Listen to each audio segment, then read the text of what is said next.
Here we go then, everybody. Welcome along. It is Sunday evening, of course. Remember what happened the last time we were streaming last night? Nothing major happened at all, to be honest. Obviously, we had a slight disagreement with the Arsenal board, and they decided that we were no longer required. Our services were no longer required at Arsenal. So, thankfully, of course, this is just the beta, so it doesn't really matter, to be honest. The saves are going nowhere. They're only at best 2 seasons long. So, we figured, well, we've not really got... Well, we've got still, what, about maybe 2 weeks or so until the full game comes out. So, figured we might as well have a second go, revisit an old favourite, shall we say. An old favourite. Basically, it was the first ever stream that we did. It was the first stream that we started where we went, you know what, let's do Sunderland till I cry. Here we go then. This is what we're going to do. It is up and running. We're officially managing Sunderland. So therefore, no more Arsenal. It's not going to be a thing. Right, here we are. It's all done. Now, the question I've got first of all, right, okay, welcome in, by the way, to everyone who's obviously here. Nomadic's in, of course. RC's in. Inky's in. Scott Max in. Asking questions away. Feel free to chat along. If you're brand new to the stream, of course, do make yourself known. Come and hang out. We're a pretty chilled out place around here, so obviously... feel free to let me know who you're managing on the beta or who you're going to manage on the main game when it comes out, because of course things are going to change a lot around here as well. As I say, we are just doing a beta save here, but the main save we're going to do going forward is going to be a thing called the British Steel Challenge, which, to be fair, is quite ridiculous, really. The idea being that you're supposed to win every honour going in the British Isles, so England, Scotland, Wales, Northern Ireland. Bear in mind the fact that we've already been sacked after 3 days at Arsenal. This is going to be tough. So yeah, we obviously have to start unemployed. We start with no badges and all that sort of stuff, and then we just sort of work out where we go. So it's a long-term journey, man. To be honest, that's what's happening with the main save. But of course, this is, as we say, just a couple of weeks. We're going to head back to our old stomping ground up at the Stadium of Light. We're going to go across to Sunderland. Question marks, however, first of all, I've got to raise this, right? Now, these guys obviously don't know much about me. Jameson lacks the reputation of a survival specialist. I mean, what was FM22? What was FM21? They were both survival specialists. There was nothing about winning stuff in there, but, survival specialists is exactly what we are. So they're saying here this creates an intriguing dynamic with many pundits expecting them to face a battle to avoid relegation. I mean, yes, of course, we're going to battle to avoid relegation. We're in the Championship. It's going to be tough. It's going to be hard. We've got an inexperienced squad. We're going to be clearly playing a 4-4-2 because, let's face it, this is right up my street right now. So let's have a quick little look-see at what we've got. So there you go. So look at that. I mean, Newcastle fans in the chat, Inky, for example, won't be interested in knowing about this. This is called a trophy cabinet. And in there are trophies that Sunderland have previously won. So... There are things in there. There's a couple of FA Cups in there. There's obviously a league trophy as well. The Papa John's, of course, the best one, is there. That's the best trophy anybody could possibly win, and a community shield. So there you go. That's what we're talking about. 5 Sky Bet Championship trophies, 2 FA Cups, and 6 what are now Premier Leagues, but of course back in the day were the old Division 1. So we haven't won the first division for many years. So we can't claim we've got 9 Premier League titles. Okay, so there's a bit of history there. Of course, we are going all the way back to the last time we won the first division. Isn't even noted at this point, so this is where we're going. Transfer budget £1 million. Ooh, big money. 48,000 capacity stadium, probably about 6th or 7th biggest in the country, I think it is, to be honest.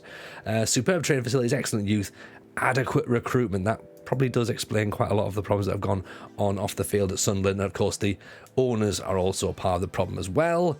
However, they have of course moved out, and we have a new owner in charge. So let's see what happens going forward. This is what they're expecting. So they're expecting the old trusty 4-2-3-1, are they? Let's have a look at this and see what we're going to think. So Patterson in goal, they're reckoning 09, Ballard, Alessi, Kirkin, Evans, Matete, Ahmad, Pritchard, Bennett, who gets the Metro wherever he goes, and Ellis Sims up front. Now, where's the Loch Ness Drogba? That's what we're asking at this point.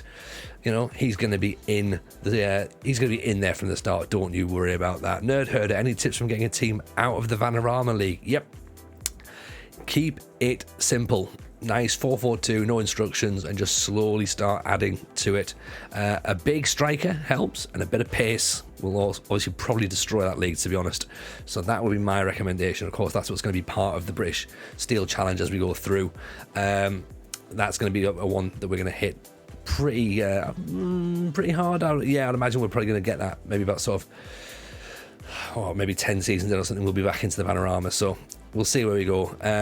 Thanks to Agent Gerard, let us win and then leave. After he leaves, you beat the bus stop to the Hounslow. Mate, we are sorry about that, Friendly Ghost. It was quite a performance, to be honest, by the Villa today. So 4-0 against Brentford, 3-0 up after 14 minutes. Because Stephen Gerrard was holding us back. Apparently, he clearly wasn't, according to the pundits. Stephen Gerrard deserved more time because he played in the Premier League once before. I'm taking some joy in the fact that I was right with that one. So there we go. Excellent result, 4-0, of course. Sorry for Brentford, but hey, we needed that victory as well, in front of the home fans as well, of course. That's a huge thing to do. Friendly Ghost back in, of course. Sunderland's like cry out Aberdeen until you remember. Yeah, well, you never know. We might have time for an Aberdeen save as well. Friendly Ghost, if we're trying, if we have time. Lulu Buster, did we restart? Yes, we did restart. Because there's no point. There's no point sort of continuing last night's save. We said it was just a case of getting done and moving on. So we weren't that fussed, really, to be honest. Who are we getting sacked after this year? Well, we've already been sacked last night, Ryan. That's the problem. We got sacked at Arsenal last night, so hence why we're in Sunderland now. So this is the situation going forward. Avoid relegation battle from the Sky Bet Championship. We can do that. We can avoid a relegation battle from the Sky Bet Championship. They want to be competitive in the FA Cup. That's probably a bit of a stretch, to be honest. Be competitive in the Carabao Cup. I mean, this is all part of the 5-year plan, but still, end of current season, right? Interesting. Next year, become established in the Championship. We can do that. FMT Matt's in there. Old school name for FMT Matt. Grow the club's reputation. Send for Jameson. Absolutely, Matt. Absolutely. That's exactly what you do right now, right? You go, you know what?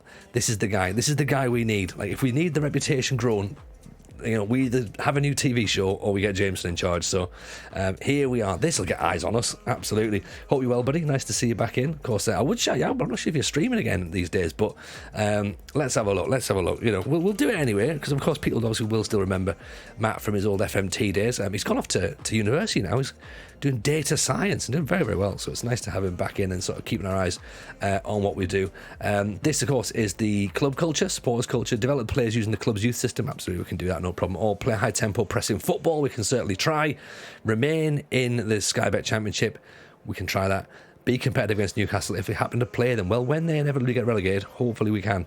I'm not, but thank you. I didn't think you were, but I thought, there was a slight etiquette. I'll try and do that and just get it in there anyway. But one of those things, isn't it? Let's just go with it. So here we go then, up and running. Oh, it feels like only moments ago when we first said hello to the internet, hello to Twitch, and hello to Sunderland. Crouch, welcome in, appreciate the follow, very kind indeed. This, of course, is where we are. Apologies for the sort of Luke Goss or Matt Goss looking sort of face. Obviously the facial recognition isn't brilliant, and I've got an earring as well, which is not ideal. I think there's a slight bug there, so let's not really go on about that, but hey ho, here we are.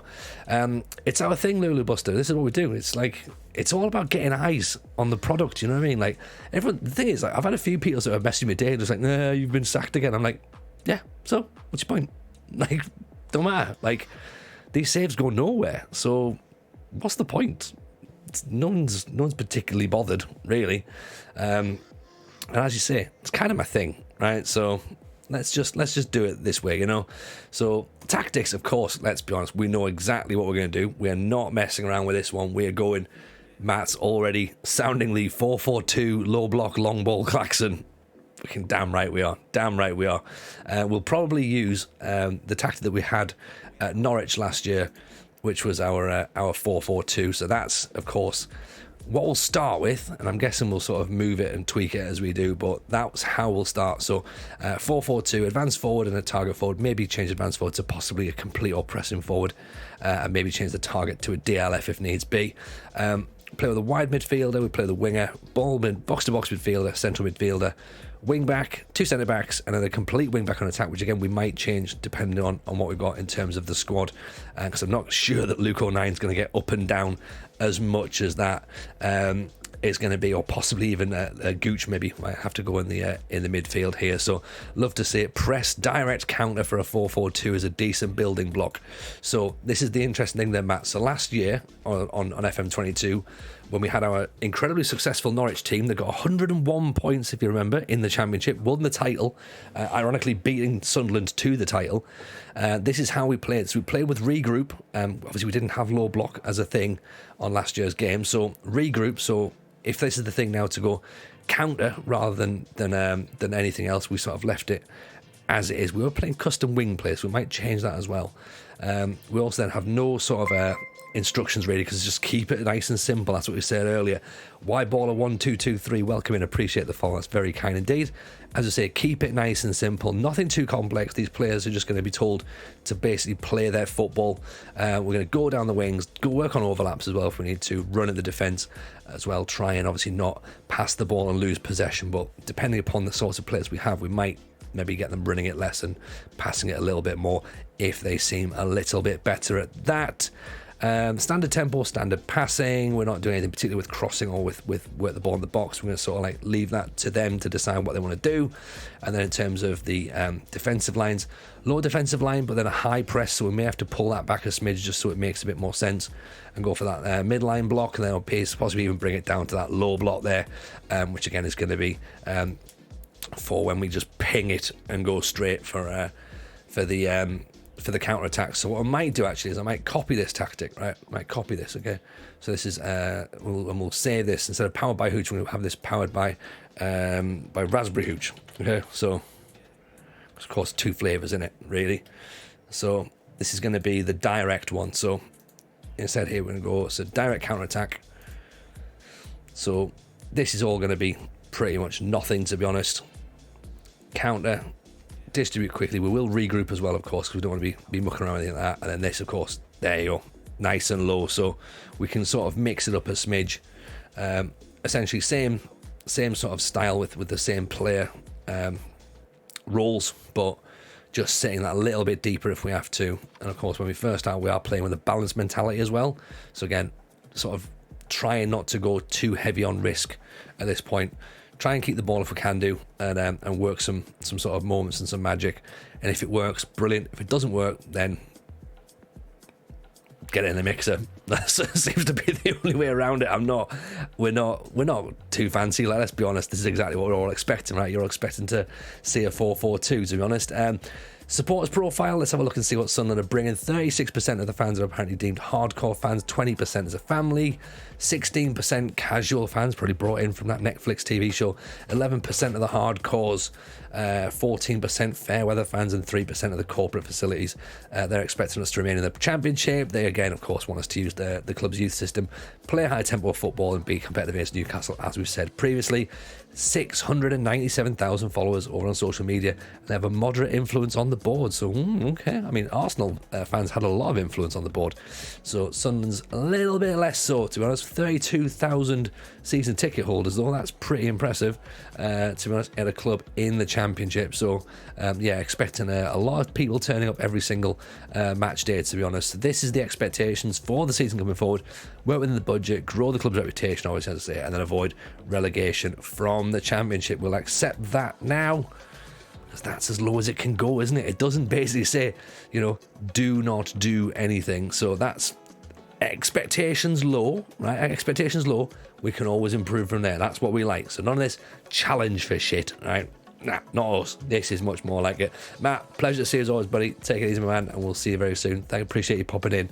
It is very, very kind indeed. So this, of course, is the squad.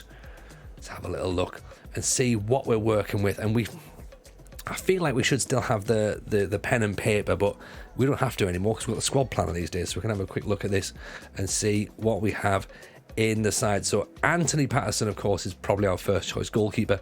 They're rating him 3 stars, but he could potentially move up a smidge. He's good. He's good enough for this level. Of course, he will be the first choice keeper. Alex Bass, second choice backup goalkeeper at best. at best, I think, maybe, to be honest. So can't really see too much change in there. I think in terms of fullback, Lyndon Gooch can play there. Obviously, he plays slightly more as a midfielder, so we might not necessarily play him at fullback. Luke O'Nien, I'm guessing, is probably going to be our first choice right back, although they're saying that he's going to be a ball-winning midfielder, so that's a bit of a worry. Bailey Wright can play right back, but is preferred to play centre half. Try Hume, sorry. Try is going to be the order of the day, I think. Could be someone to look forward to as he starts to develop, I reckon. If there's any Sunderland fans in, what's Try Hume all about? Is he any good? And Niall Higgins, we need a right back. We need a right back early doors, don't we? Let's be honest. So if we're currently thinking about Luke O'Nien being the first choice, Try Hume being the second choice, Higgins is down there, Gooch and Bailey Wright, right back seems to be one of the orders of the day. First of all, centre half, then we've got Ballard, who they're saying is probably one of the best centre halves at the club.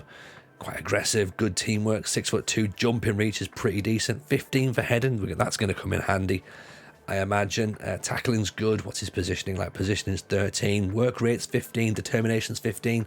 So kind of the attributes you need really for this sort of division. Anticipation 12. Maybe he might miss the odd header here and there, but someone that we're going to need. Aji Alese, so he's a centre half and left back, and they're saying he's a wing back, but let's have a look at what he can do in centre half. Ball playing centre half, 6'4". I like that. Jumping reach of 15, heading only of 11 though, so not brilliant. Dribbling of 12, so I guess that's why they can potentially play as a left back. Marking's 13, tackling's 12. Leadership's good. Positioning's not bad at 13, mind. I'm not convinced he's a wing back, but I'm also not convinced he's a centre half. So I don't really know where he's going to fit in. He could be up there. We'll see. I think Danny Bath, however, lacks acceleration, but he does have good jumping. He does have good heading. So maybe as part of a 3, he might be better. Probably allowing for a bit extra cover, maybe. Good teamwork, good bravery, of course. Decent marker, decent tackling. But yeah, not really very mobile. So that's a concern, I think. He only played 9 times last season as well, and we're expecting to put him in the Championship. I'm not convinced. Bailey Wright, again, they're now saying a fringe player. He's possibly a fullback, possibly a centre-back. Heading's decent. Maybe he's more of a fullback than a centre-back at this point. I'm not sure. I think defensively we're weak. Let's be honest. We're already a couple of positions in here, and we're going, could do with some players being brought in here. Dennis Kirkin, however, looks interesting enough. He's come from Tottenham. Previously played a lot of games last season. They're expecting him to be a wing-back. But then he's got a decent crossing, I guess. His dribbling's okay. His marking's not the best. His passing's not great. His vision's terrible. So maybe more of a fullback than as a wingback. But yeah, I think this is where we're going to get caught out, I think, as far as we go for centre halves and defence, really. So I guess a bit of investment around here wouldn't go amiss.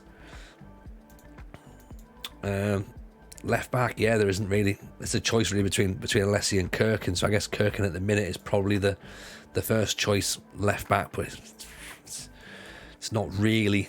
He's not really sort of like challenging much, is he? To be honest, midfield wise though, Jack Clark and Lyndon Gooch kind of going to be battling for those right midfield spots. Really quick, 16 for acceleration, pace of 15, flair of 16 is going to be quite interesting. Not particularly strong, so might have to get him in the weight room. Dribbling and crossing pretty decent. First touch is good as well, and vision is okay. So he might need to work a little bit on that to make sure that those crosses actually do find their targets.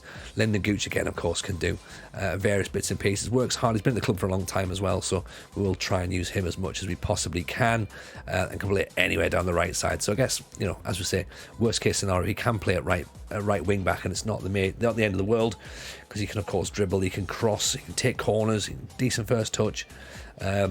His marking's not great, his tackling's quite weak, so that's why they're probably playing him a bit higher up. So not ideal putting him back there, but he can play there if needs be. Plus they've got Diallo on loan from Man United, so again, really, really quick, good first touch, bit of flair, great technique. 16 for a youngster. Again, vision's pretty good, 13, so maybe he becomes the first choice out on that wide area on the right. Again, lacking a bit of strength. He is only 5'9" as well, but if he gets the ball down on his feet, 16 for dribbling, he's going to be there or thereabouts. He's going to mix it up. He's going to start making people sort of worry down that right-hand side. Leon Dajaku, possibly? I'm not sure. Dajaku. Don't know how you pronounce this name right now.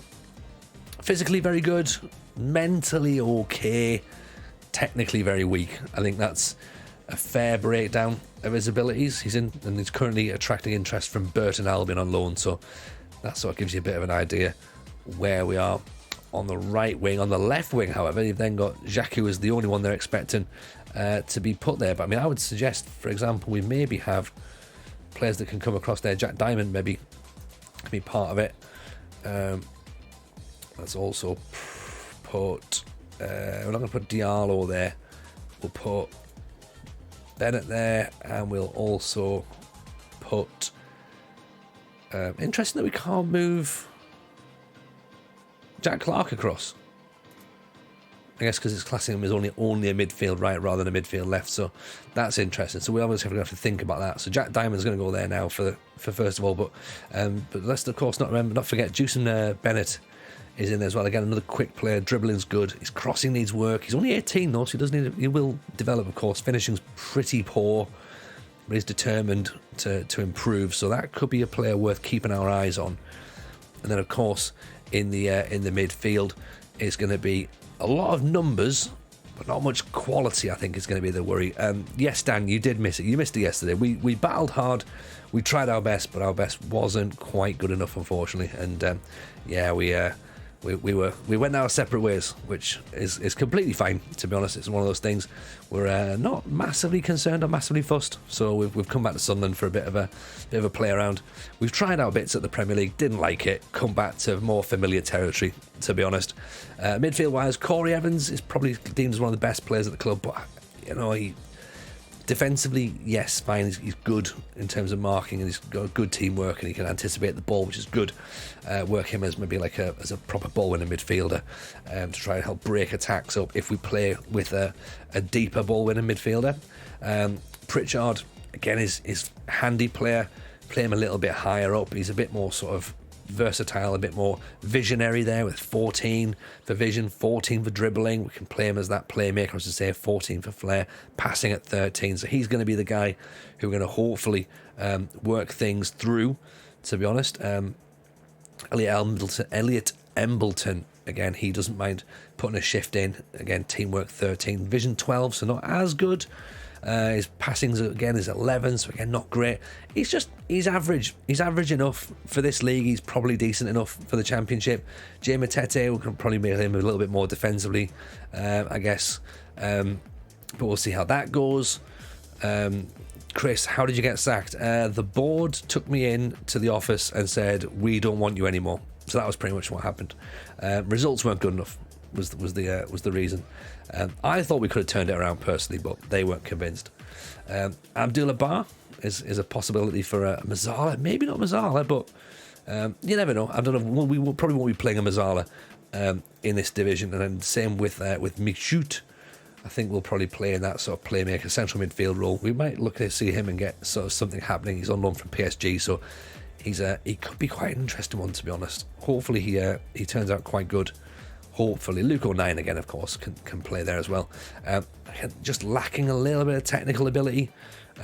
His passing's not great, his marking's not particularly good. But he's there. He turns up and he puts a shift in, so you kind of got to respect him for that, which is obviously what we want.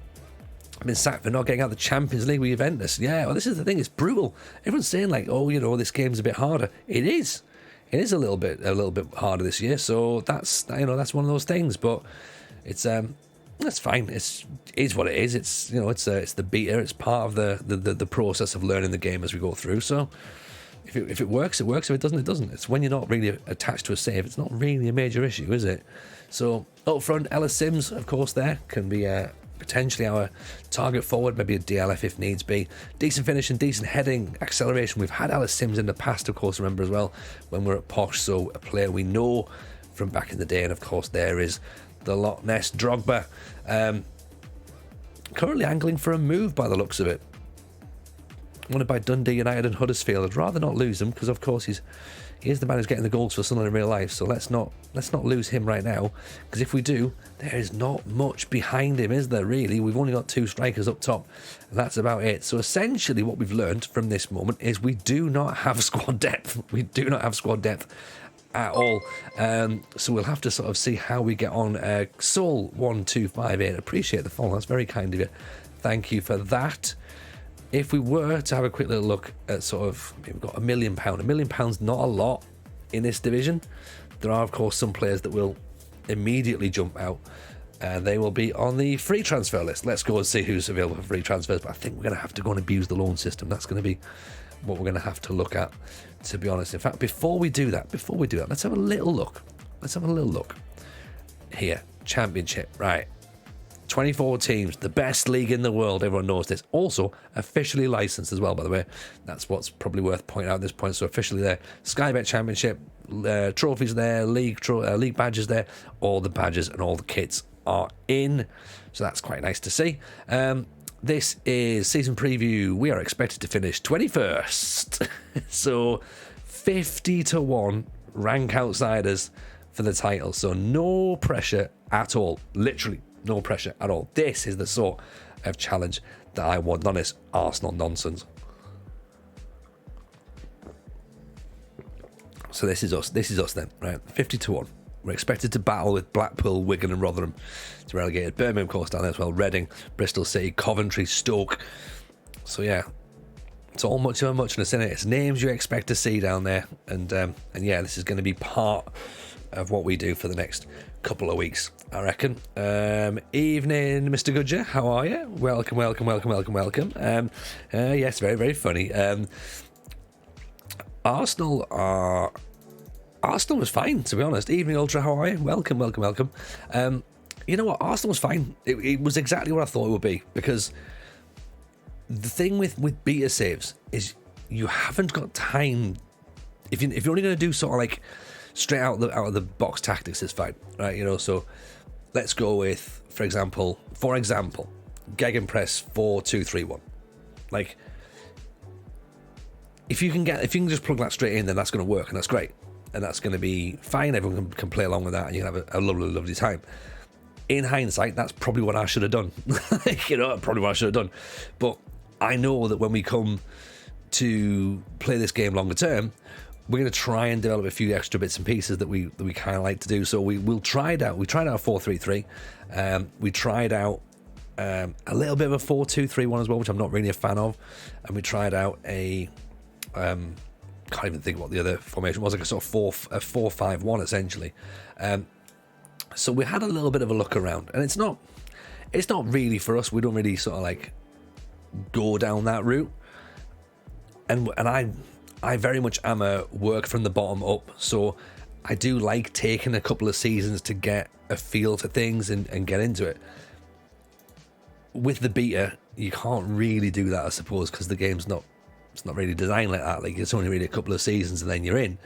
And that's essentially, we got found out very quickly. And we tried, we did try, but yeah, just wasn't good enough, sadly. So yeah, we missed out, and it was one of those ones. We started to turn it around. We had some good results. We beat Liverpool 5-0. We also lost to Nottingham Forest 4-1, and we lost to Leeds 3-0, and we lost to Man United 4-0. But we got a man sent off in that match. So that's not technically the worst result in the world, but yeah, we were definitely worse than we should have been. So this obviously explains why we're here now, to be honest. So, but yeah, it's absolutely fine.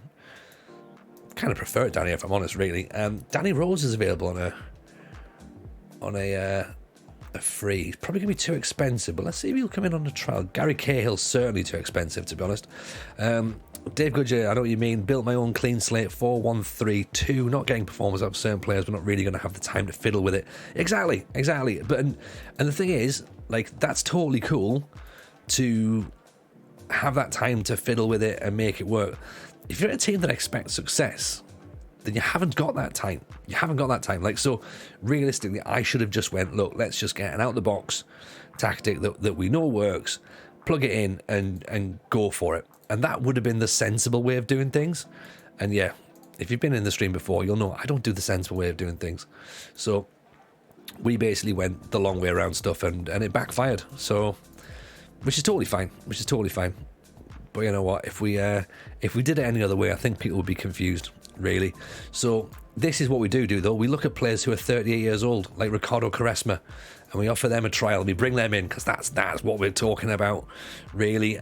So yeah, if you are interested in this sort of content, though, please do, of course, drop a follow. We'll stream Mondays, Wednesdays, Fridays going forward, and of course there is the Football Manager show on The Athletic as well, dropping every single Wednesday. So do keep your eyes and ears peeled for that. Also, you're recommending Adebayo.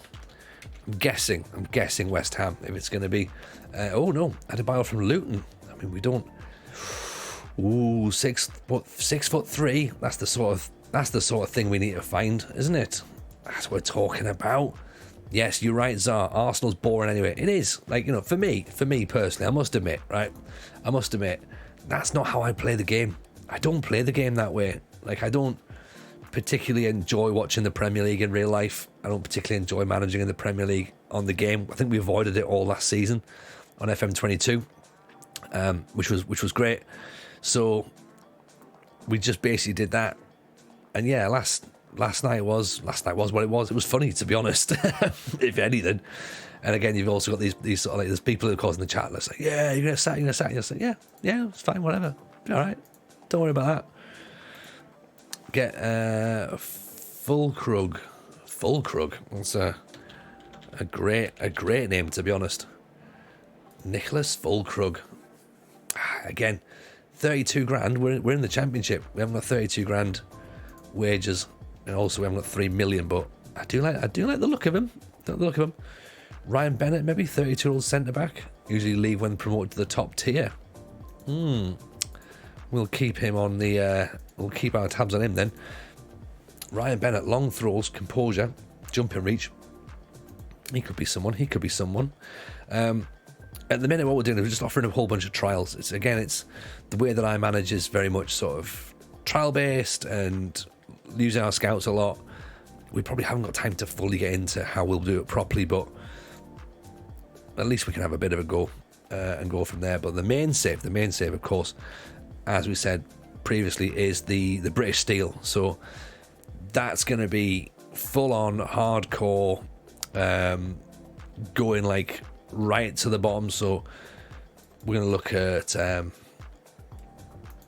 like Northern Irish divisions, second division in Wales, like just trying to get through everything. It's going to be horrific. It's going to be so grim. But that's what we're all about around here. We always say, okay, and it sounds very cliche to say, we're here for stories and narrative rather than trophies. And that's what we do. And I think for us, it's fun. We like it. Like the people that we attract sort of seem to like that sort of behaviour. But of course, there are a lot of people, a lot of viewers who, of course, would rather just see us win, and that's completely fine. It's completely fine as well. But hopefully, people just come and have a nice time hanging out. Really, I'm not going to do. I know this might sound counterintuitive. I'm not going to do a great deal on the initial search right here. Let's have a quick little look at this. This is what the side would look like right now if we didn't make any changes. Okay, so I'll probably put. If we put. I mean, Lyndon Gooch probably can't defend that well. Maybe Luke O'Nien, but maybe not as a complete wing back. Maybe put him down as a normal wing back on support, possibly. Dan Gaming, I'm here for sackings and a bit of a giggle. Yeah, that sounds about right, to be honest. That's the way to do it. It's absolutely the way to do it. Have a bit of a giggle, have a bit of a laugh, and watch me get sacked for literally no reason. Evening, Surly. How are you? Welcome. How's life treating you? Hope you're well. Hope streaming's going well for you as well. It's nice to see you getting involved these days. So, pleasure to have you in. Let's put Gooch out there on the wing for now, and then inside central midfielder on attack's probably going to be Pritchard, I'd imagine, and probably going to have Matete as the box to box right now. We're probably somewhere a little bit more defensive. Jack Clark can go on the left, or maybe Zhao should go on the left. Or Diallo, sorry. Diallo could go there. Sims can drop. And then Ross Stewart can play up top. All good. Back at Sunderland. Yeah. We figured we'd go back to... What's the word? Was it? Embrace used to sing about come back to what you know. And I think this is exactly where we are right now. So we are absolutely back to what we know. Where's Patrick Roberts? He didn't sign a contract, did he not, with Sunderland? Is that the problem? Oh, no, there he is. There's Patrick Roberts. Why is he not in my why is he not showing up in my squad planner? Patrick Roberts. Sure, you there you are. God, he nearly got away with it. There. Patrick Roberts is going to be the wide midfielder that we need. So he's going to create stuff. Lyndon Gooch might get swapped out for Diallo. Where are we going to put Diallo in there? He's quick. Diallo's going to go there for now. Gooch is going to go on the bench. Bass, we'll put right. We'll put Gooch on the bench as well. Put Miku on the bench. Embleton. I mean, to be fair, for the Championship, this isn't a bad squad. It's not a bad squad, like, you know. I think that they've recruited well. I mean, obviously the whole nonsense with the way that the club was left by Alex Ray. Anyway, as Alex Neil. Anyway, so it was a bit of a farce, really, to be honest. And he was even saying, you know, in the summer, like, oh, this is the best squad I've seen. This is the most together squad I've seen. And then he sort of upsticks and moves around, and you're just like, that's a weird decision. Like, why would you do that to go to Stoke? And fine, you know, he's gone and done it. No problem at all. Obviously, big Tony Mowbray's come in now. Bit of Mowbray ball being played, and quite successful Mowbray ball as well, actually. It looks quite good. And I think at this point now, we start to look and go, right, what are we going to do? How are we going to play? And I wonder whether we play with Ellis Sims as the target forward, or whether we play with Ross Stewart as the target forward. So let's compare the pair of them, shall we? Let's have a quick look. So Stewart's better in the air, slightly better mentally, slightly better defending. They're probably the same physically, little less slower. I think maybe we play with Ross Stewart as the target forward. We play Ellis Sims just off him, something around that way. So you get Sims can play as that advanced forward. Target forward dribbles less, holds the ball up more. I think he can move though. I think he can move. 14 for acceleration compared to Ross Stewart's 11. This is the thing. You know what I mean? Yarrow, Sunderland squad looks like it's got potential. This is what I'm hoping. Yarrow. If we can get out of the division into the Premier League, then who knows where we can go. Even in just a couple of seasons, who knows? Make Bailey Wright the captain. I'm not sure we change captaincies at this point. Corey Evans is the current captain. Let's not start mucking things around, especially when Bailey Wright isn't even guaranteed to be one of the first names on the team sheet. So we'll see. Corner taking for Lyndon Gooch, free kick for Patrick Roberts, penalties for Ross Stewart. That all makes sense, to be honest. Don't dive into tackles for Ballard, training for Alessi and Kirkin. There you go, Dave Goodger. You'll know this then. What's Alessi like? Is he any good? Because we've just had a quick look at him there, and he's not. I'm unsure. I'm unsure where he is. Like, is he a centre back? Is he a winger? I don't know. You know. Can't really work it out. Nicky Butt for technical director. Here we go. What's he got? What's he got that we haven't got? What do you need for technical director? It's pretty good though. The short list of who else is looking at Nicky Butt. Birmingham and Burnley. David Lee. Neil Moss. We'll have a look at our staff actually and see what we've got for people going forward. Mike Rigg, director of football. Simon Jones, a scout. I mean, these players have got 17s, 16s. These are players that we think we might need. So, Mo Gimple. 18 for physiotherapy. Let's have a quick little look at these people. Let's have a look at the staffing and see what we've got here, because there you go. Scouts aren't great, so we do need to go back there. The physios, of course, not brilliant either. Goalkeeping coach is probably the only area we need to improve really there.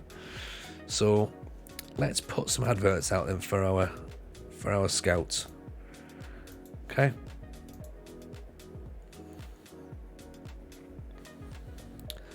And another one for a physio. And again, we'll take that because obviously, you know, they were there, but there were some suggestions of people to look at. So staffing, we can't go back in there, can we? It's all right. Let's go with it. And this is what we've got. So Reece Bennett's going to come in on trial. Cole De Silva's going to come in on trial, as is Andre Wisdom. Do you remember him? Danny Rose is coming in on trial. Winston Reid, getting the band back together really on with Ricardo Quaresma is getting back. He's on the trial. There we go. You just signed Declan Rice for Arsenal and Livakovic. How much have you spent there though, Dan? That was a hell of a fortune, right? A hell of a fortune. What I've even said, that's not even words, is it? So Ryan Bennett, they're reckoning regular starter. Judging by our player standards, he could fit in pretty well, I think, to be honest. Winston Reid, absolutely. We've got Winston Reid coming on trial. Why would we not? Cole De Silva, again, I think we've used him on a previous save. I'm sure he was at Peterborough for us at one point. Can't believe he's still only 23.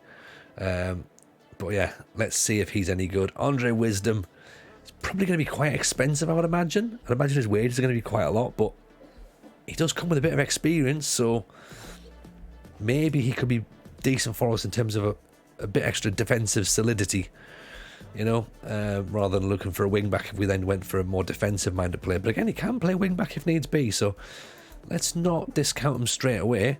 Yokiza, how are you? Welcome in. How does Joe Bellingham look? No idea, not had a look at him yet. Usually we go for any sort of lookups, we'll do channel points, but you know what, because you asked nicely, let's have a quick little look. He looks like that, so we don't really know. He's 16 years old. He looks fine for 16 right now. I've not got attribute masking on either. This is the thing. This is attribute masking off. So yeah, nobody really knows much about him. We've literally just loaded the game up, so I'm sure more will be learnt about him as we go along. What happened with Arsenal, asks Kung Val. Well, I happened. Results didn't quite work out, so we agreed to part ways, and here I am, really. So that's the thing. Dan got given more funding from the board. Sold Xhaka, moaning about a new deal. Okay, this is the thing. I think we could have done all right, you know. To be honest, I'm still annoyed that I won the Spurs game offline, and then went last night and of course lost the Spurs game. I was like, oh fuck. It's typical when I used up my luck modifier offline, but there you go. That's the thing. This is what we're talking about though. Ricardo Quaresma. Look at this. I'm just gonna pop this in the chat first of all before we even get started. Right. So bear with me 2 seconds. We'll pop it into the old Discord. If you're not in Discord, by the way, please come and join us. Come and hang out. It's a nice place to be. We have lovely people doing lovely things. So let me just pull it up. That's what she said. Pop it in there.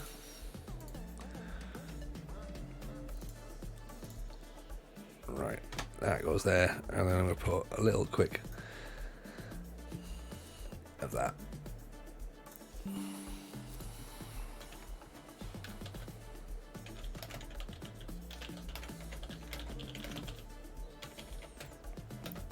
There we go. So there we go. We're up and running. Ricardo Quaresma, 38 years young. 38 years young. It's going to be. This is exactly the sort of player that we need at the club, surely, right? But look at this though. Corners, crossing, first touch, technique, flair. Oh, he's been everywhere. He knows exactly what to do. He's still got 11, potentially 11 for acceleration. I mean, if his wages aren't ridiculous, I think we have to. Don't we? That would be insane. Really, getting Quaresma in would be ridiculous. Let's have a little look at some of these this situation then with regards to friendlies. So we're playing Chavez first of all. Portuguese team. There you go. Quaresma can go back playing Portugal. We're playing Olhanessa. We're playing PTM. Don't know, they must be a proper Portuguese team, maybe. We're playing Forenza. And then we start the championship against Coventry City at home, then Bristol City away, Shrewsbury in the first round of the Carabao Cup, QPR away, double back-to-back away matches, Sheffield United and Stoke, then double home matches, Norwich and Rotherham. What type of players do we need, said Alfie Herring? We need honest players, we need fighters, we need players who aren't afraid to get their sleeves rolled up and their knees dirty. That's the sort of players that we need. We need just shithouses, big bastards is really what we need. We need just horrible players who are happy to put a shift in and, you know, throw elbows if needs be. It'll be fine. It'll be absolutely fine. We're going to try our best on it, see what we've got. We haven't got much money. We've only got 11 million quid to spend, so it's going to be interesting to see what we can get essentially for that. I think I'm going to have to use the low market quite a lot, which is totally fine. I'm just downloading so a friend of mine sent some training patches. A guy called Matty Aqua, he did some training for us a while ago. I'm sure you might remember when we were in at Peterborough way back in the day. He dropped some good stuff in. Then we've used some stuff with RDF before, so let's have a little look and see what he's got for this year. He's got everything. It's got all the way down to youth stuff here, tactical youth training, teamwork, youth possession, the whole works. So let's see what that shows us. We'll have a try and plug some tactical gaps as well, training gaps as well, I should say, sorry, because again, part of the problem we've got is I'm not particularly good at training, so I do have to look at those sorts of things and be like, I don't really get all this. So it's a bit of an issue, to be honest. So let's quickly move all that up so that becomes in there, and then we'll replace all those. So right, it is in there. Let's have a look. Zappa Costa for £1 million. Do you reckon? Is Zappa Costa a guy? David Zappa Costa? He's 12 million quid. There's no chance. There's no chance that's happening. Getting Quaresma in as a proper Sunderland till I cry move. Yeah, 100%. 100%. This is the right way. This is the only way to play the game. Anyone tells you differently, you're wrong. Jerome Boateng is a horrible human being, so we won't be going anywhere near him. Is that right? Is it Jerome Boateng who's a horrible human being? Sorry, I may have just said something completely out of turn, and accused him of something that maybe he hasn't done. But if he has, then, you know, it's not good. Man City players, there's a possibility. There will of course be players out of who are available for loan, so we'll try and have a look there for those sorts of guys. Let's see then. So it's not into schedules, is that I've put in training. That's the thing. So that's Mayaka. Right, so pre-season, then let's have a look at pre-season. So pre-season we'll go intense, guess a bit of physicality going. Let's see what we can do. So put that there then, I reckon. I'm worried if we try and burn our players out too quickly, it's going to be a bit heavy. But let's see.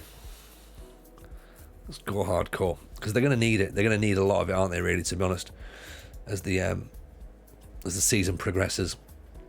Of course, we're going to be playing Wednesday, Saturday, or Monday, Friday, or whatever. So yeah, it's going to be a lot on the old legs. Christian Gaitche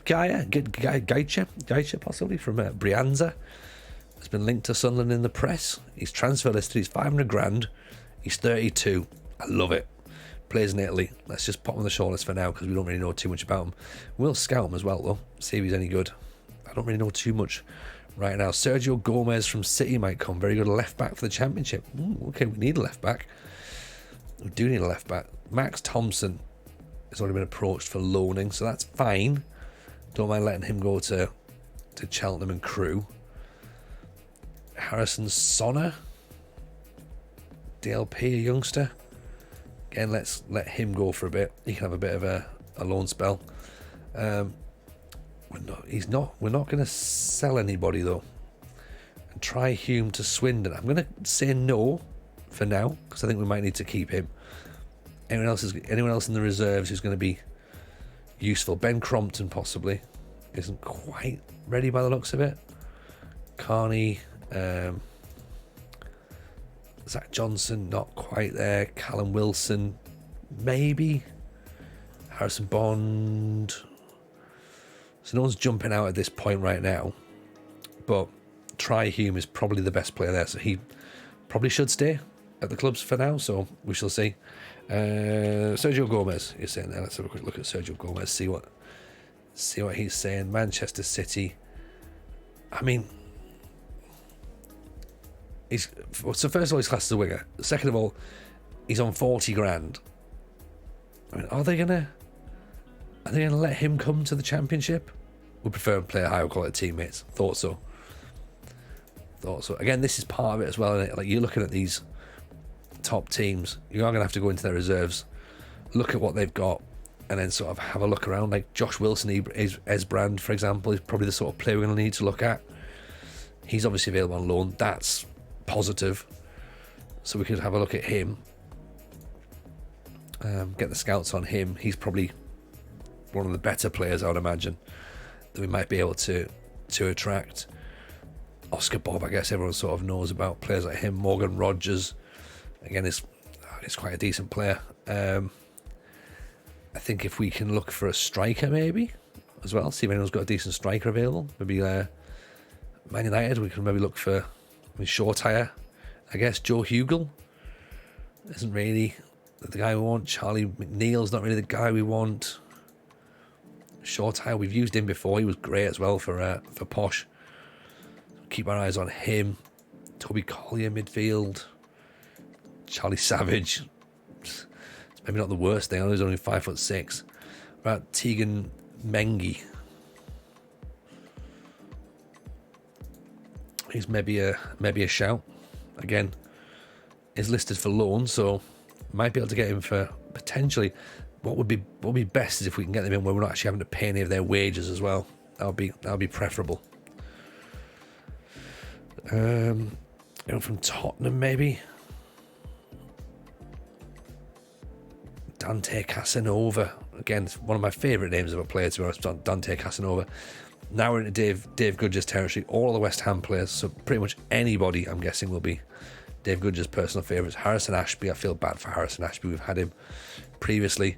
Can I still play the beta if I order it now? Yes, you can. Yes, you can, James Lavelle. You get it now, and it's you can play it straight away. So do it. If you haven't pre-ordered it, use my link. Get it for £32.05. Everyone else has got the same link, but if you use it for me, then I get the little kickback, not everyone else. So that's does definitely go towards improving the channel and supporting the channel. So we will, of course, pump every single penny back in, and it will be much appreciated. No pressure to do so, of course, but you might want to consider that. Quarantine Cyclist, evening. Hope you're doing well. Great to see Sunderland. The title definitely doesn't mention Arsenal after missing your last stream. Does not mention a single thing. What Arsenal? Arsenal what now? Arsenal have joined Aberdeen in the Hull. What? Who? What? No, never. No such thing. You're having a laugh, mate. Not a thing. Nobody knows. Oh, we couldn't possibly. let's have a look there and see if they've got any youngsters. Yeah, Zhizhinsk. That's the only Arsenal that we know. The other Arsenal is the one that plays at the Emirates. The other Arsenal is the one that plays at the Emirates. But yeah, Zhizhinsk are the best one. Although that's probably really bad to say politically now, I'm afraid. So can't do it. Let's see, we're having a quick look here. Cameron Perpignan,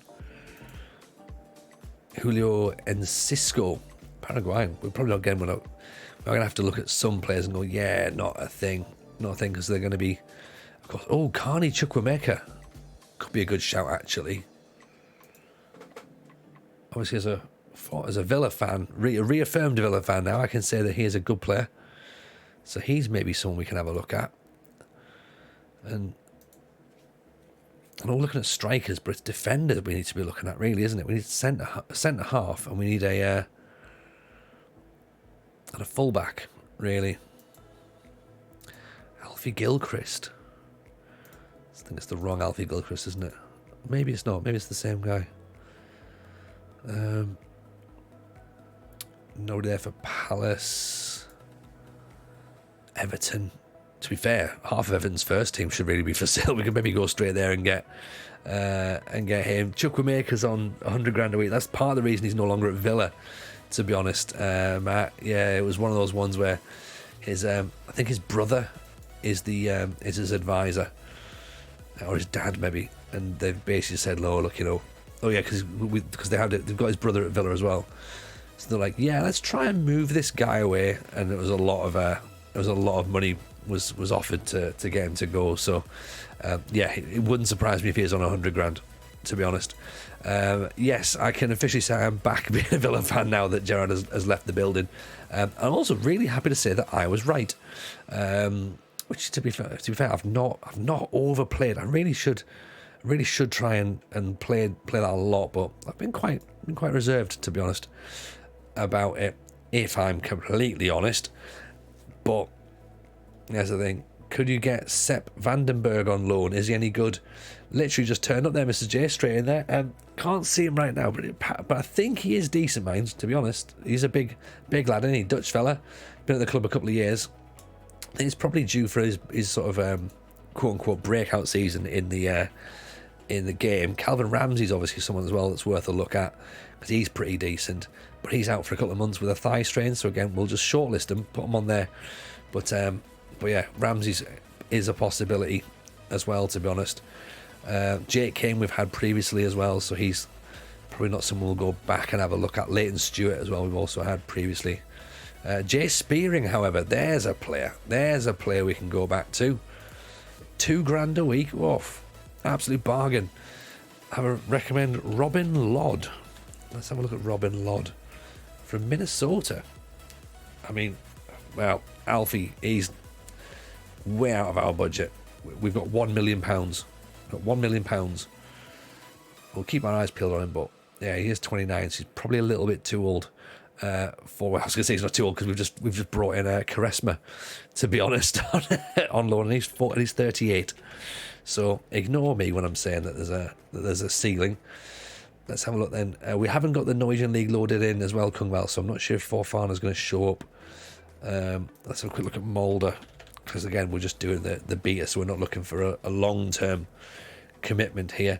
Oh, there he is. There you go. Datro Fofana, Ivorian winger. Let's give the scouts on him, see if they can have a little look at him. Wolf Ericum, of course, is always a popular player. Odd. All we've got is Rudingen Jorgensen, wanted by AC Milan, so he's not going to come to Sunderland, is he? Let's be honest. Not going to come to Sunderland. Luxembourg have Shelbred, 35 years old. Again, he's still got a decent amount of pace on him. 35. Part of me's tempted by Shelbred, Part of me's tempted. I know I shouldn't be, but maybe I am. Maybe I am Millhouse. Let's see. We're doing this the Tony James way. It's the only way we know how. Right. So let's have a quick little hello. Right. Let's say hello to the squad. We haven't even said hello to the squad yet. We've been here an hour, and the squad is sat there going, "Is he gonna turn up at all?" Yeah, we will do. Let's come and say a quick hello. Okay. I always worry. I don't particularly want to give too many promises from the start, because, all that can happen is bad things. Let's say we're not going to make any promises right now. Abdullah Bar's a little bit upset about that, but that's fine. Okay, let's work hard and avoid relegation. Oh dear, let's be a little bit more. Oh. Right, there you go. Good, we're happy. Bit of a wobble there, It's fine. They're all back on. It's only Ballard and Bar. They're the ones that were a bit like, ooh, maybe not. Be okay. Surely we can meet the media. That's going to be better. Yeah. The players didn't go down too well. How's it feeling to be the new manager? Loving it. Love it. This is going to be brilliant. What allured you to Sunderland? The stature is incredible. Do you have any reservations? Not at all. Not at all. It's not Arsenal. Nice sidestep of the usual TJ introductory meeting. I know, it's just what we do in it. Cyclists get there and be like, oh, hello, how's everything going? And go, oh, God, it's him again. It's him. Having been born here, you must share some sort of connection with the fans. Yeah, maybe, I think so. The fans probably know, again, of me and aren't 100% keen. But here we are. We're going to be fine. It'll be all right. See, the squad has enough quality. Well, let's have a little look. We aren't sure about that just yet, but let's see. We've only briefly met them. Do I have a message for the fans? Yes, I do. You can make the difference. What's the potential for them long term? Well, 2 weeks maybe, max. Let's see. That's us. We're up and running. Allardyce wants the whole job. We all do. We all want Allardyce to get the whole job. Okay, so some more offers coming in for players. I'm not 100% convinced that we're going to be doing much business in terms of outgoings other than players going on loan. Nathan Newell, maybe? Out on loan, he's wanted by Colchester, Stevenage, Charlton Crew, Doncaster. Let's hang fire for now. He's coming from Guiseley, so this guy clearly wants to move. Max Thompson, I think we've already had a loan agreement for, so that's fine. I don't mind letting him go. Sheffield Wednesday apparently keen for him, so that's interesting. Might be expensive. Can you check Benjamin Dominguez? I mean, as I say, our transfer budget is £1 million. We are in the Championship. Doesn't look like he's in. Where's he play?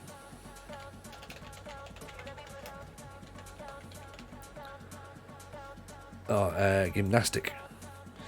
Oh, we don't know. We don't know anything about him. He's wanted by Man U and Tottenham. We're not getting him. I can tell you right now, we're not getting him. Nobody knows the thing. We can ask about him.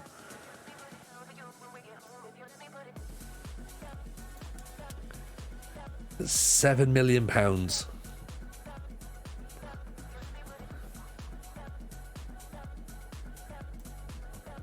Yeah, not one for us. Not one for us, I don't think.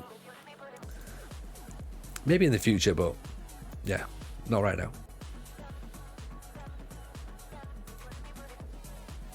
Phil Jagielka, however, there's a player you can set your watch by.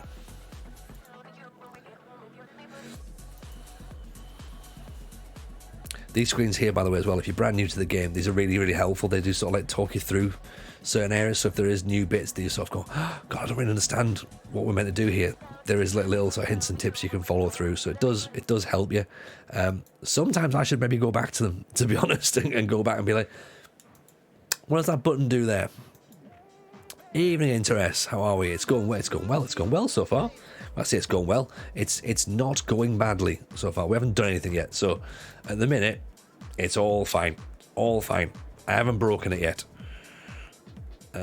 We're not going to follow up our offer on Dominguez for the amount of money that he's wanting, because we can't afford that. It's definitely not a thing. Definitely not a thing.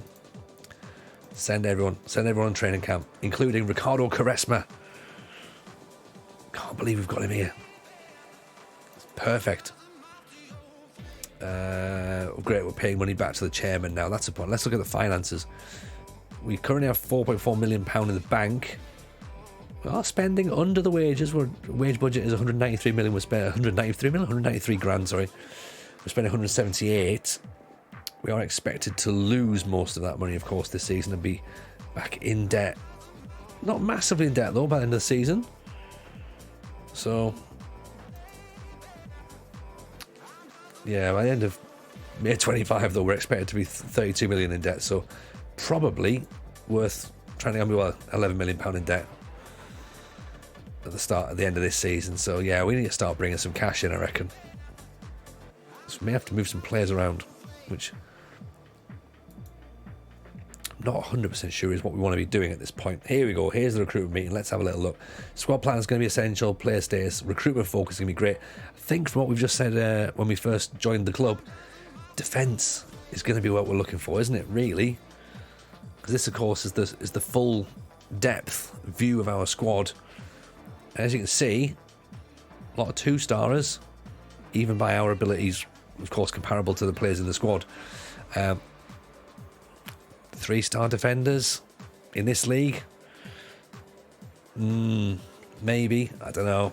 I'm worried. We're lacking a bit of quality, but then again, we have just come up, so we've got to remember that. We have just come up. We're not sitting here going like, okay, we've got a great team.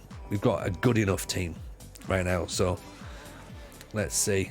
We're going to delay any decision on new contracts because we don't really have to work that out just yet. Because of course we have got a little bit of time.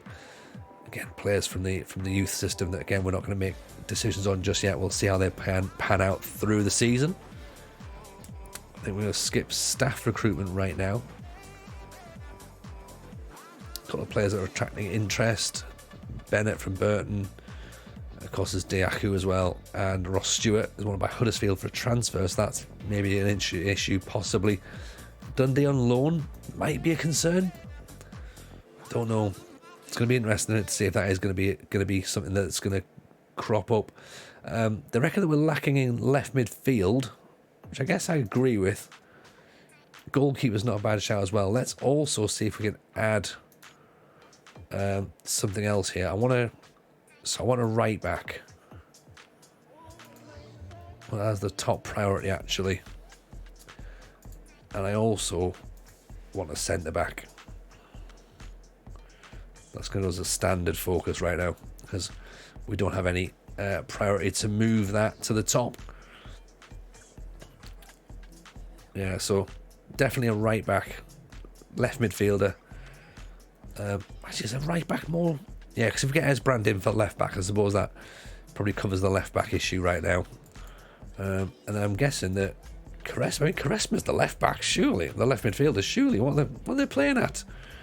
Why would they not want that? Actually, let's have a quick look at Esbrand and see if he's someone that we can bring in. Yeah, they're saying he's going to be great. So let's try and make that offer right now. 1,400 quid.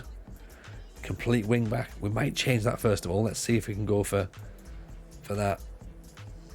Bit of cash going in. What's the league rules as well for loans? That's going to be interesting to note, isn't it? Scotland must have no more than 5 loan players. 1, 2, 3. Okay, yeah, we can bring 5 in. And then can we bring Andre Wisdom? Can we bring Quaresma? How much is Quaresma going to cost? Let's not be around the bush here, right? We're keen on signing Quaresma. 4 grand. This is like a no-brainer, surely. Surely we've got to come in with the cash for Quaresma, right? Ryan Thomas, you're asking to say there, Alfie. Let's have a look at Ryan Thomas. Where's he play?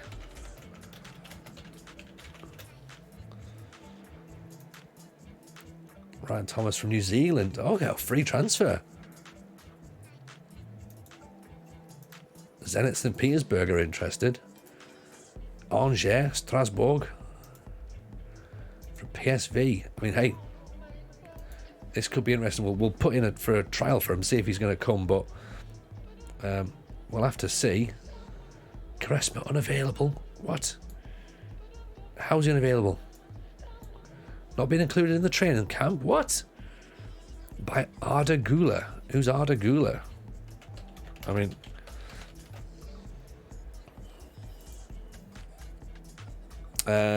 no, we can't. We don't have the money. we do not have the money. Even from the little bit of information we've got there, he looks very good, but we do not have that cash to get a play like that. So that would have been nice, though. Would have been nice, but yeah, I'm afraid not.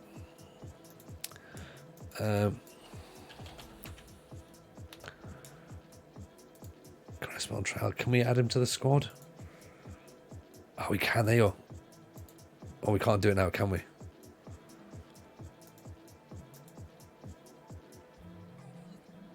Oh, terrible. They might turn up a bit later. So we're just going to keep our eyes on Wisdom. We're going to keep our eyes on Reece Bennett as well. So we might actually be able to bring some players in that could be handy, you know. So we'll have a think. So first match out of the training camp then. So Chavez against Sunderland. We're going to start off with our usual way of doing things, of upsetting players. Here we go. Wearing, of course, in red and white. Chavez are in blue and red. Our squad is pretty much picking itself, I'd imagine, at this point. I don't know too much about Chavez either, so I don't know whether they're going to be a team that we're expected to win or a team that we might lose against, but I guess it's sort of like pre-season, so theoretically it's all about fitness, it's all about trying to get players getting used to systems, confidence. We're up against a 4-2-3-1 as well, so hopefully we can look to bring that down. We've had a shot with an XG of 0, so that's not brilliant. Set piece, we didn't set pieces up. We'll do that for the next match. In fact, we might have to do it for this match because it looks like we're going to get caught on the counter-attack here, maybe. Abbas is being chased back, but Armand gets in there, does nicely, wins the ball back, loses it though. Needs to maybe be a little bit keener about that. Matete's gone in, missed the tackle. Straight at the keeper, that'll do. But we shouldn't really have lost the ball in that midfield. To be honest, we shouldn't have lost it the way we did. Let's change Matete to a ball-winning midfielder, actually, rather than a box-to-box. Just for now. Gap between the midfield and attack is too big. Yeah, probably agree. Matete up to Luke O'Nien. There he is on the overlap. Good ball in. Oh, Ellis Sims. Here we go. This is more like it, innit? This is the sort of football that we like to play. Matete over the top. Luke O'Nien goes charging up on the wing-back position. Look at Diallo's behind him here. Great ball in. Lovely strike from Ellis Sims. Keeper could have maybe done a little bit better, but who are we complaining about? We're not bothered whether their goalkeeper makes that save or not. Ball's gone in. 1-0 for us. Chavez now with the throw-in. We're going to hold him off at the edge of the box, are we? Oof, that was a decent effort, mine, wasn't it? I think he's hurt someone in the stand, mind. Okay, let's do a quick little check then. We're going to move this down a bit because our attack is ever slightly higher than it needs to be, but maybe we'll push our defensive line up a smidge. Oh, we said about set plays, didn't we? We said set plays, we haven't set them up properly, so I can see that one coming. Patterson really goes for it, but he's flapping, isn't he? He's flapping. So I'll tell you what, let's now try and get... So let's push that up, in fact. Okay, there you go. Defensive line goes up. Roberts with the ball in. Decent header, but not on target, sadly. And at half-time we'll do those set play changes.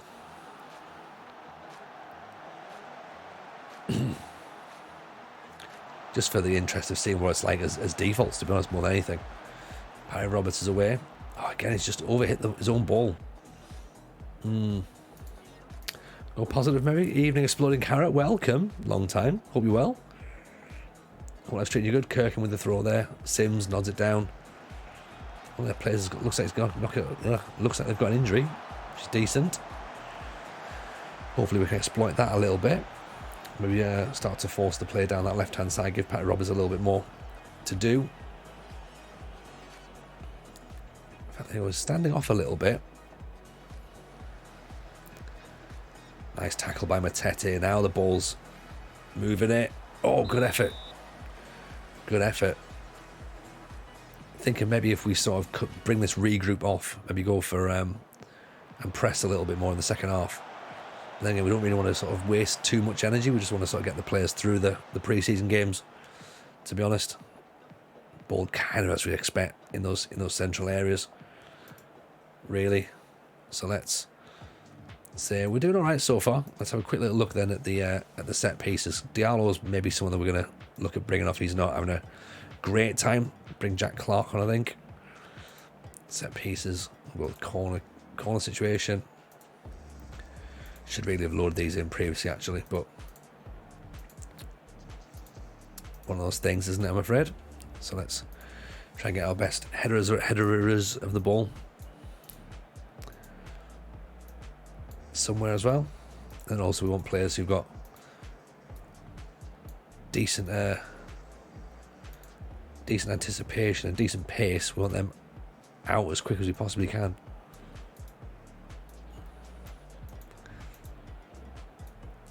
What's his anticipation? About 11, 12, yeah, so not really much there, to be honest, and there's not really a great deal getting forward, but we can just about move it.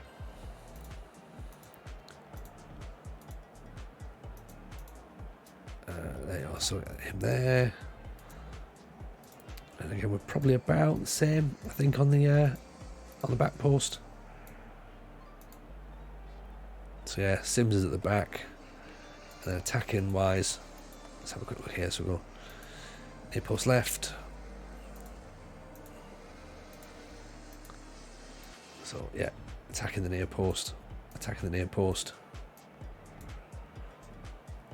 So on the edge of the box, one like Pat Roberts can maybe whack them straight back in. And then one players who've got a bit of pace towards the back. So Matete could be there. And then let's change that again as well. This is the bit of the game where it would be great if we actually had a sort of proper set piece creator, wouldn't it? Everyone's saying this right now, to be honest, so I don't feel too bad for saying it. Not that the game, not that it's changed it too much, but it'd be nice to have that as an option, right? Sims at the outside of the area. I think we're wanting someone like Pat Roberts maybe into the edge of the area.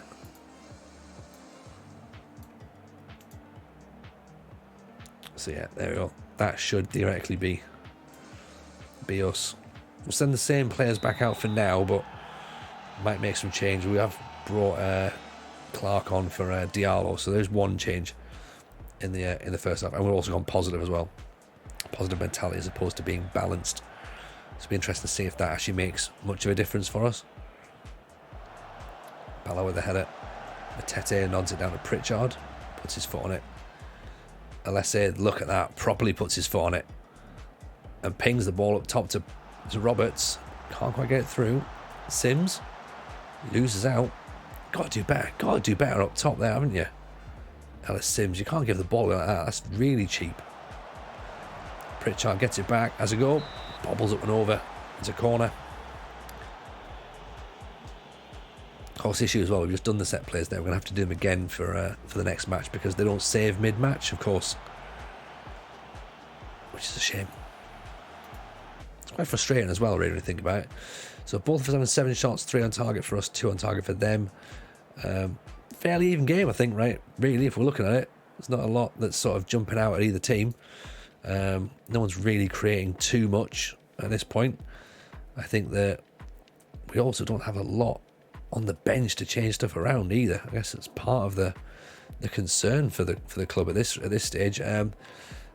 Pat Roberts will change for Deyaku. See how he gets on. We'll put Mishu on as well for Pritchard, I think, and maybe change him into a playmaker. See how he's. Actually, no. You know what? Let's put Embleton on there as the playmaker. See if that'll change stuff up. Luke O'Nine's having a good game. Kirchin maybe might need to be brought off. He's on a 6.5, so he could be someone maybe to sacrifice. Maybe move Alessi out to left back. But I think this is what we're noticing now, that if the game changes, there isn't really the quality on the bench to change things up. So we'll move that defensive line a bit higher, see if we can push forward. Should be reasonably happy with a draw though, to be honest. But Luke O'Nine heads the ball in a dangerous area. Embleton though gets it back. Stewart up over the top. Ellis Sims is away, brings it down lovely. Oh, he smashes it off the bar. Oh, should have buried it. Should have been 2-0. But that's a bit more. That's what we want. Bit of that. Let's bring Corey Evans on for in place of Matete, actually. Straight out goalkeeper as well. Decent. Alessi is now starting to flag a little bit in central defence, so we might have to look to bring him off.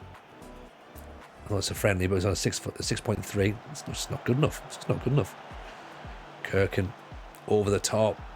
Dejaku. Oh, lovely ball.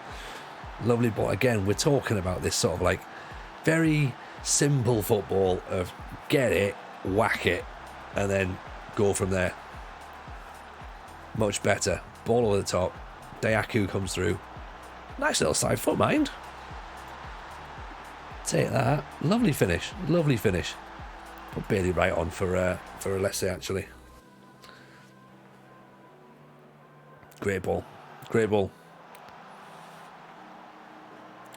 Great goal. Embleton now. Floats it up. Bailey right nods it through.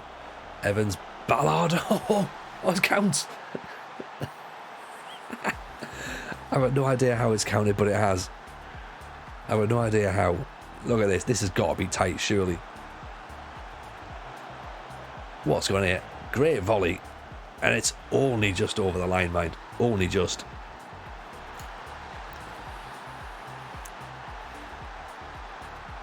Luther with a corner. Off the line for Bailey Wright. Off the line on the post. This is what we're talking about. This is much more like it. This is the Sunderland we've come to know and love. Sims gives the ball away. Ballard. Of course, this is only pre-season and this is only match day 1. Lovely ball. Dejaku. Oh, Ross Stewart nearly volleying in a fourth.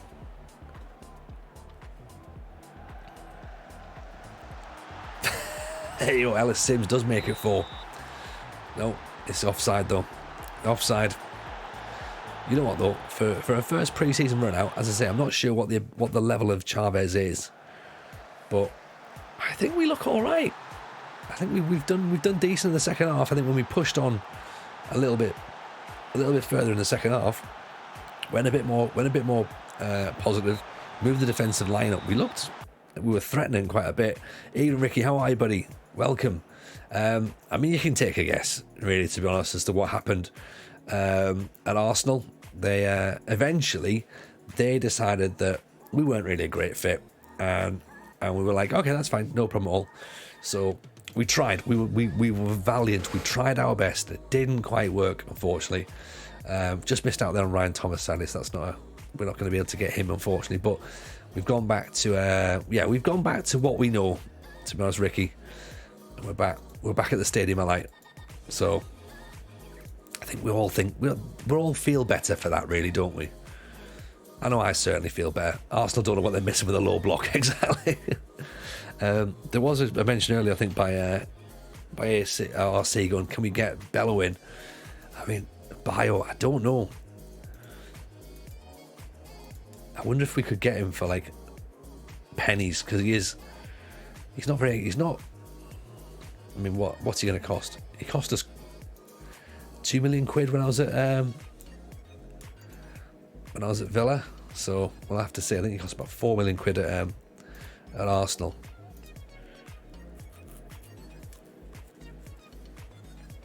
Man City have responded to Wilson Esbrand.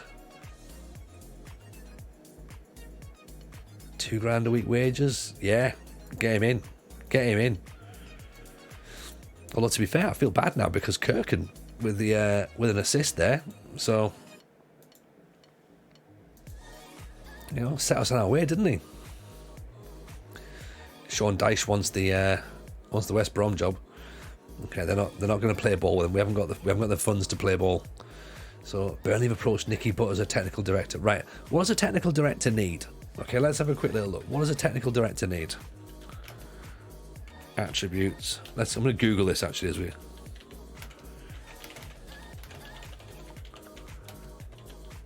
Technical director in FM. Right, judging staff ability and negotiating is essentially what we're looking for. So negotiating is 11 and judging staff ability is 18 and 19. So the potential bit's good. The actual negotiating is not great. People management is very good. So do we stop him going to Burnley? Do we try and bring Nicky Butt in and try and stop him going to Burnley? We could do that. Is he gonna accept that sort of wage? I don't think he is he? Well, he might. He might. Not sure if Nicky Butt's where the money needs to go, but we will see. But this is what we want, though. This is what we want. We want to see if Ricardo Quaresma will sign for Sunderland. For $4,000 a week, he might do, you know. I'm over the moon at the possibility that's even a thing. Like, I love the idea that potentially we're going to sign Ricardo Quaresma.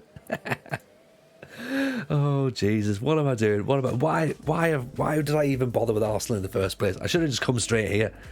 Do you know what I mean? Low block, sign a 38-year-old former Portuguese international, and just, you know, be where I'm meant to be. I'm not meant to be where players are, you know, elite athletes and have like nutrition programs. I'm meant to be, you know, down here in the coal face and looking at Gary Cahill going, why would he need £21,000? He's already had his career, you know. Evening, mad scientist, welcome in, my man. Welcome. A pleasure to see you. How's your stream, buddy? Big shout, of course, to Mad Scientist. If you are not following the Mad Scientist, please make sure you do so, because he is the man who makes amazing databases. He made the 1992-93 database this year. He's making a 90, I'm going to get this wrong, aren't I? 98-99 database for next year. So yeah, if you like your retro, he's the guy. He is the guy to get this done for you. Richard Wright, welcome in. Pleasure to see you as well. Andre Wisdom, they're saying he's worth a look at. Where is Quaresma going to play? Everywhere. Everywhere, Zar. He's going to play a left wing. He's going to play a right wing. I think he's probably going to play more on the right, if I'm honest. Or then again, we can move Patrick Roberts to the right if needs be. So I would put him here. I'd put him in this left midfield right there. Evening, would you? How are you? Welcome. But again, we could always move him a little bit higher, particularly if there's games where we have to force the play, so we can move players up a bit. So if we say, for example, let's now go to copy this again as a third tactic, but maybe we have to go into like a sort of 4-3-3 potentially, then that 4-2-4. That's when we can obviously have, like, Quaresma's really going to come into his own in that position as well, because he will be a little bit more attack minded. If we've then got Esbrand bombing behind as well, which allows Quaresma to move inside, so that's an option. So let's change this. Let's rename this then. Powered by Orange Hooch, I believe. And they've got 3 different types, haven't they? So there we go. We'll do that. Even though, would you? How are you finding 4-2-4 goated then? What's the situation with it? So let's change Matete from a ball winner, a box to box, to a ball winner, because that's probably a bit more helpful for us, to be honest, as we get in. How's the stream, by the way, the Mad Scientist? Hope it was well. Hope life is treating you good. Just trying to keep up on top of everything. Everyone's having a lovely time. First, I took Cliftonville to a domestic quadruple on a 4-2-4 in our second season. I mean, there you go. First of all, you're in the second season already, so that's impressive. Interest, yes, we will get a bit of hydrate going on. Much appreciated.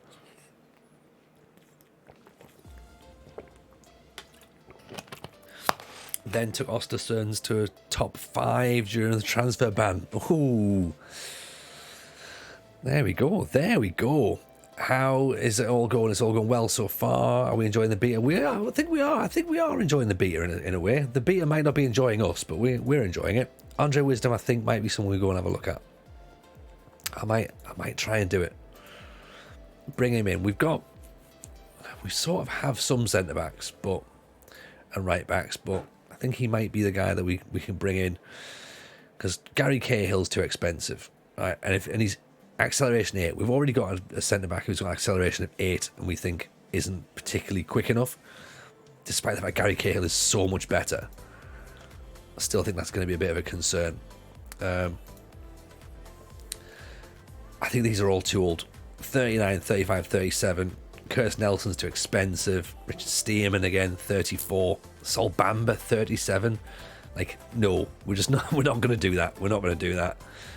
Wes Harding and Andre Wisdom, they've got there as 2 players to look at for right wing back. He's 25, plays for Rotherham, runs with the ball down the right wing, possesses a long flat throw, which can be quite handy. But Andre Wisdom there, 29, Dwells on the ball, which isn't ideal, to be honest. And at 29, you're not going to unlearn that. Tries to play his way out of trouble. So again, might be a bit of an issue, possibly. The more I'm thinking that out loud, the more that does sound like does sound concerning. Ryan Thomas can play everywhere, can he? At St. Petersburg, really? Unbelievable. 17 grand a week. Yeah, no wonder we're getting nowhere near him then. So look at this Wes Hard, and then we'll try and compare him to Andre Wisdom, see what's what. Wisdom's a little bit better in the air, a little bit quicker, better vision. Other than that, they're pretty similar.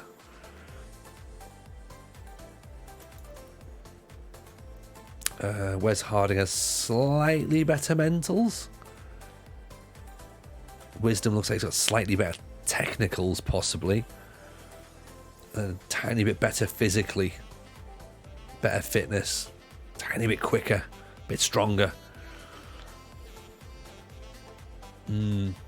Much of a muchness, though, to be honest. I guess. Bearded Twig, how are you? Welcome. Hope you're well. Nice to see you in here. Tim Ronning. Tim Ronning's a very expensive goalkeeper, from what I remember, in the last match. I'm not even sure if he's going to be in this one, because again, we've got stuff, not got massive amount of database. We've pretty much got Britain on as the database, so he probably won't show up, I'm afraid. No, doesn't look like it, unfortunately. Okay, so we're now up against Olahense, which will be a decent one. Try Hume. I'm going to reject it. He's not going out on loan. I think he can stay at the club. He's going to be better suited here than going out to Swindon. Swindon lot don't seem to respect us. So, Bearded Twig in with a sub, 8 months. Appreciate that, Bearded Twig. It's very kind indeed, buddy. How's life treating you? How's your beta save going? Hope you're having a good time. You're doing something daft. Are you going hardcore again? What's the way you're going to do things? Would you? The beta save is going to be this now. It was meant to be Arsenal. It went badly. So we're here at Sunderland. So hopefully we'll do this for the rest of the beta. And then the main save is going to be the British Steel Challenge, which is where you have to win everything. I say win everything. With clubs in England, the national. So you have to win everything in England, Scotland, Wales, Northern Ireland. It's going to be awful. It's going to be awful. No offense, but you often get sacked. Yeah, you know what? I don't know, would you? This is not actually true. I think I got sacked twice in the game last year, maybe 3 times. But that's also, once was because of the fact that it was the beta, of course, standard. The second was when we're in Indonesia, so that's the thing. And then the third was the save that we had where we killed a wasp. So we weren't really bothered, to be honest. James G, the save is very, very new. We've been here for 1.5 hours. And we have just started with Sunderland tonight. So we're Sunderland Till I Die. Revisited. To be honest, we did that as FM21. And we're going to do it now for FM23 beta. And we're just saying there, the main save is going to be a British Steel Challenge. So it's going to be trying to get everything in England, Scotland, Wales, and Northern Ireland as we go forward. So things like Fafana looks very good, by the way. So we'll have a little look and see what the crack is with him. What you have to do is, so you'll have to go and do the National League North and South. So it says you have to win to win. Right now, what you can do is you get promoted. So if you get promoted, you that classes as winning that division. So what could happen is you get promoted out of the National League North. You then technically have to go back down into National League South and get promoted again, then win the National League. All the cups as well, so things like the Johnston's Paints, the Papa John's, FA Trophy, that sort of thing. And that's, of course, not really taking into account the fact that everything in Northern Ireland is regional. So the Northern Irish Cups are regional, so you can't even just go, right, I'm going to win everything with one club in Northern Ireland. You're going to have to go with at least 4 clubs to win all those competitions. So that's going to be fun. Wales is really hard because they've got 2 divisions and everyone's like really everyone's basically sort of like semi-pro, amateur, and they just, the wages are like stupidly low. So that's going to be interesting to see how that one works. It's going to be fun. Like, I'm loving it. Like, Woodger's like sort of giving the laughs and that. Like, I really fancy it. Like, I'm properly in the mood for it because we do Journeyman. So why would I not want to do this sort of stuff? This is right up my street, you know. It's absolutely right on my street. So let's just go and have fun with it, really. See what there is and go from there. So yeah, let's take a look. It's going to be good.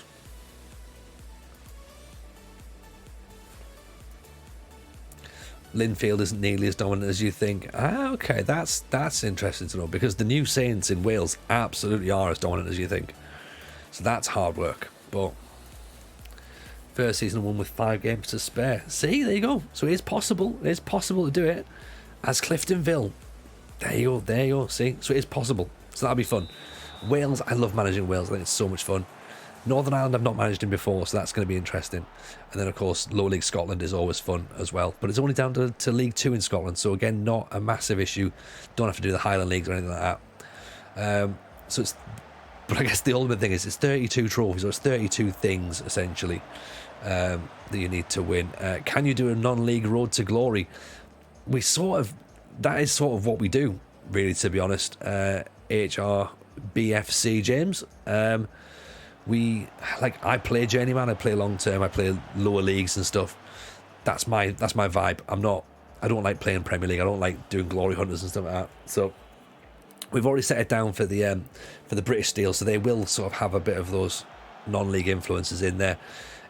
Ideally, what would be great is by the time we get to England, when we win the National League or National North or South, whatever that then will become the path through. So we'd love to sort of have that whole push stuff up, you know what I mean? Like this year, for example, we started in the National League North, unemployed, we got to Brackley, had 4 seasons of Brackley, then we went to York, we got back-to-back promotions in the National League North and National League with York, then got to move to Bolton in the Championship, then we moved to Norwich, got Norwich promoted as the champions of the Championship, 101 points, and then the bigger dropped, so we didn't get to manage in the Premier League, but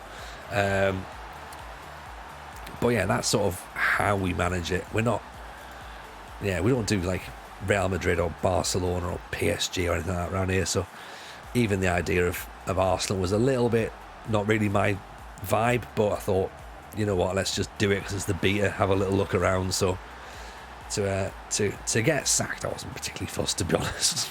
It's just, if anything, I'm better. I feel happier coming back to Sunderland. I mean, it's a bit more me. I think I'm going to replicate what I did with FM22 and copy the journey of Jurgen Klopp. Okay, nice. So that's Mainz, Dortmund, then Liverpool. Is that right? HRBFC, love playing non-league rather than EFL teams. Yeah, who do you go for then if you're doing non-league? Do you do it unemployed, which again is what you would do at British Steel? Do you start unemployed and then pick out whoever you get, or do you have a team in mind and go that way? Durham City, nice. It's not too far from where I grew up, so Durham City is a good one. There is, of course, some proper good lower league databases as well, which also make things really interesting. You're going to do your local side, Hampton and Richmond Borough. Nice, very interesting. I like all that sort of stuff, you know what I mean? Like, for me, that's what it's all about. Get the proper stories on the go. How reliable are the lower league databases? Very good, I must admit, James, very good. It depends upon which ones you get, because of course there's so many of them, but I think there's Dan, the FM editor, he tends to go down to like tier 14 or something. He works a lot on it, and I think he gets step 11 out pretty quickly, so he's definitely worth keeping an eye on, and I would definitely have a look at that. And what you need to do as well, remember, is always add players to non-playable teams, because then at least you actually get some players. Otherwise you go in and it's like there's nobody there. That's really quite tricky. Evening, Nicholas. Goat, welcome in, nice to see you, first time in, of course, pleasure. Make yourself feel nice and comfortable, chill yourself out, everyone's lovely around here. Who's your team, Nicholas? Who are you managing in the beta? Who are you going to manage in the main save? Frogler TV as well, welcome, appreciate your follow, thank you for that. As we say, if you are brand new in, we stream We're going to start streaming Mondays, Wednesdays, Fridays going forward. Obviously, with being the beta, we've decided to stream as much as we possibly can. Sports Mad, this one's for you, buddy. This one's for you. In fact, this is for us. This is for us.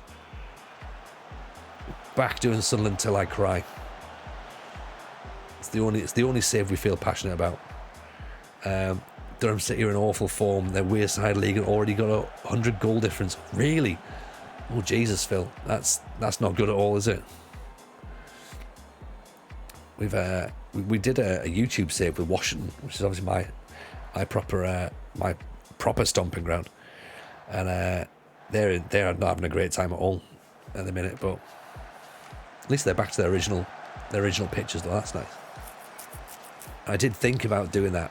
I was like, should we go back and do a Washington save? But I don't think we can get a one club save going on. To be honest, I was like, right, let's just do this. So this is what we're going to do. We're going to do British Steel, and that's going to be trying as best we can to go all over the place and find some places that we've never managed before, which would be quite good fun. So, because I almost thought of a Build a Nation to somewhere like Wales, Build a Nation Wales, or Build a Nation Northern Ireland, Build Nation Scotland again as well. They're all ideas, but then ultimately we settled on the British Steel. So Durham got beat 14-0 yesterday. Oof.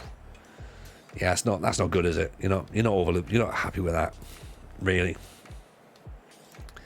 And the thing is, there's nothing you can say that, like, once it gets to like 10, you sort of go like, yeah, that's a thing.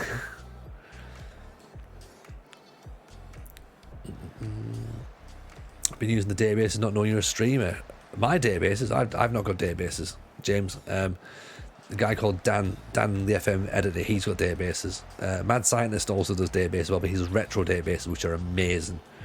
By the way, he does stream. He rated in to us tonight, and he did the 92-93 database, and he's doing the 98-99 database next year as well, which again will be awesome. But 93-94 is my jam.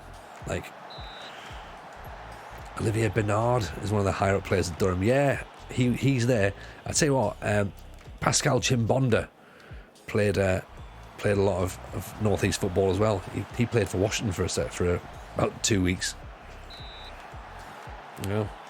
Thoughts on FM23? I like it. Even though it's a beta and it's not finished yet, I like it.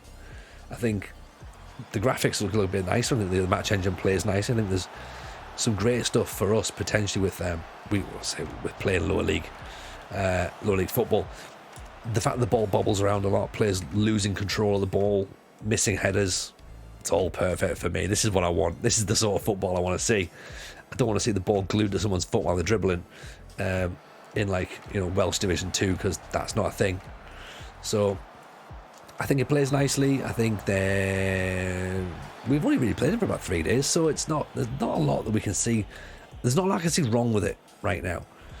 Why sort of my initial thoughts on it was it feels so. Okay, so here's the thing. So it feels new enough, but also familiar, which I guess is a nice thing. Like you log in, if you've played it before, you log in, it doesn't feel vastly different. Not instantly going like, oh god, where's this button, where's that button, what does this do? Which is good. You don't get that sort of like panic, but it also feels as though it's had a freshen up, and that's what it needed, really, freshen up. Have I been down to check the ground yet? No, not yet, Phil. I must admit, I'm due to go back up and see family in a couple of weeks, so I'll try and pop my head down and see what they're up to in a couple of weeks. So the guys at the club have started, like, sort of got back to watching YouTube stuff again as well, so they're floating about, and they're back a bit more active on Twitter again now, so hopefully they'll pop in the streams as well. So if we can get it all set up, then it'll be nice to do something next year for them, because they obviously had to get the ground paid for, so they've had to buy a stand. Their pitch we tried to raise some money for a couple of years ago, because some joyriders got in and wrecked the pitch, which was like just the way, unfortunately, around there that town's just like still, even to this day, is like got joyriders, and you're like, mate, it's so 90s, like, come on, you're still doing that. But they raised a bit of cash, they got the pitch sorted out, Decent effort now, unfortunately. But yeah, like I think one day we'll get back to doing a Washington save. It'd be cool, but at the minute I don't quite trust myself on a one club save, you know. So when you said Washington, you thought I meant US. No, well, interestingly though, Mr. Jolly, the Washington in the US is named after the Washington that I'm from. So, and George Washington as well. All his family estate is actually in the town that I grew up in. So there you go. There's your little factoid for you. So yeah, Washington DC named after our neck of the woods, which is why comes to I thought he was going to get sent off there. So on the 4th of July as well, we have an American football game every year, and we have a team called the DC Presidents, which anyone who's done draft mode against the AI on FM, first of all, I'm a manager in there. Second of all, my team is called the DC Presidents. So there you go. So that's what it's all about. What we got there? Rich is saying, sorry, Light the Moon is saying, it's been a while. They've welcome back. It has been a while. Ellis Sims should really have finished that, to be honest. Really like scouting. In previous versions, I was never able to sort that out properly. Yeah, I think that's a good thing. I like the whole, I like the recruitment meetings. They've actually done what we've all been saying over the past year. Saying there's like nice diving header out of the box there, man. That's a cracking idea. No need to do diving header, but well done, lad.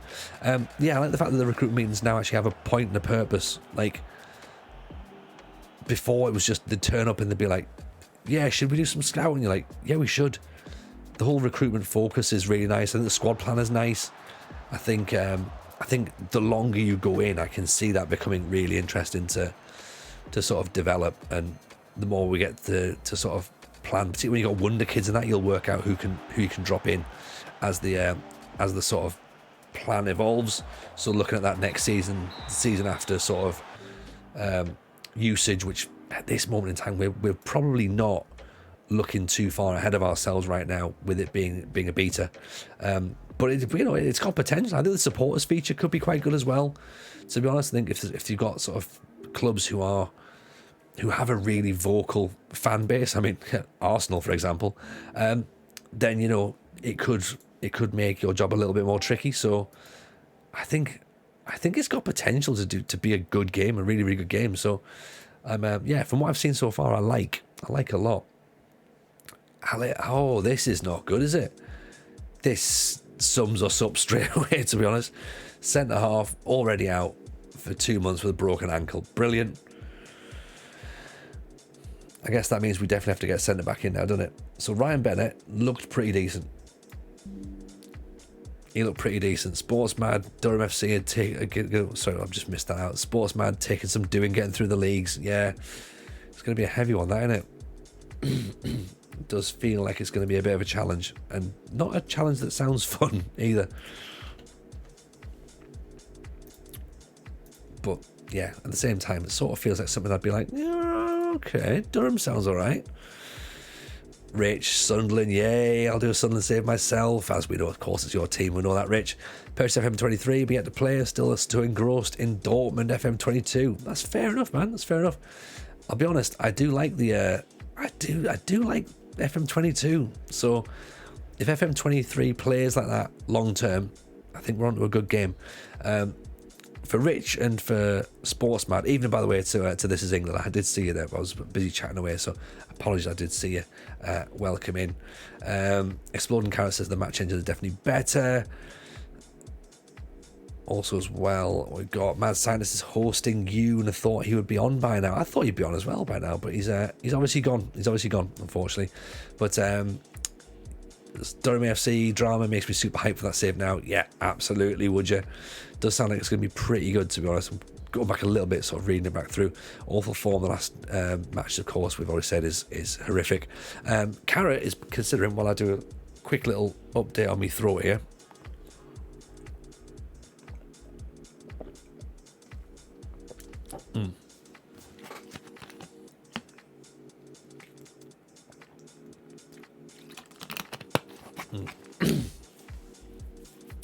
So Carrot is saving and reloading just to get the team that he wants up from tier 7 to try and do a slightly more mild version of the Defoe challenge. Now that's fair enough, right? At first I was like, save and reload, don't like that, but to get the right team for Defoe, I do like that, to be honest, because what you've got to do there is you've got to fast forward, correct me if I'm wrong, Carrot, you sim forward a year, you take the team who is the lowest ranked team to be promoted in that division, is that right? And the idea being that you can only have one save for the year, so that is your save. So you can't then like scout players or have players that you've previously used and then put into the side. So that's how I understand it. It's like British Steel. It is brutal, and it's like properly puts hairs on your chest, which I know sounds terribly sexist, but yeah, it's a tough one. So yeah, no, hats off to you for doing that. I'm a big fan of it. That might be next year. I'm not going to say it's next year's. Watched a really great documentary about them on BBC iPlayer recently for Fort William. Yes, yeah, would you? You were massive on Fort William this year, weren't you? They were terrible up to the point that you took them, and I think that they've then started to get victories. So you can be the one that gets a bit of credit for their slight increase in fortunes. I think we should actually do with another striker, you know. James G, for the Steel Challenge, what will your attributes be? Have all the badges, past experience? No, we have nothing. We have to start unemployed, 0 badges, 0 experience, and we work it. We learn on the job, essentially, which, again, is what makes the challenge the challenge. It's hard. So, yeah, it's going to be a long one. 32 trophies to win in total, including the like of course promotions and stuff would count as trophies. So yeah, pretty heavy, to be honest. 32. I've got a thing in the Discord, by the way. If you're not in the Discord, come and join us and make your prediction as to how many trophies you think we are actually going to get in that time, because I'm not sure if we're going to get all 32. And suffice to say, neither is the rest of the the Discord, to be honest. They're not convinced either, which is fair. You know, they've seen how it works, so it is what it is, right? It's the only way. Tony, you've got any suggestions for our FM Hardcore 3 stipulation? I don't know what could make your saves any more difficult, to be honest, Bearded Twig, unless maybe you change the game language every single time you change clubs. I guess that's the only way that your saves could get harder. So when you go to Norway, for example, you change the game language to Norwegian, and then you see if you can actually get yourself through that as well. By some of it will just be guesswork and be like sort of going, well, I'm sure if I click that button there, that's probably the right button. That could be fun, but yeah, I'm not sure if that's going to be. That is definitely hardcore, isn't it? It's definitely hardcore.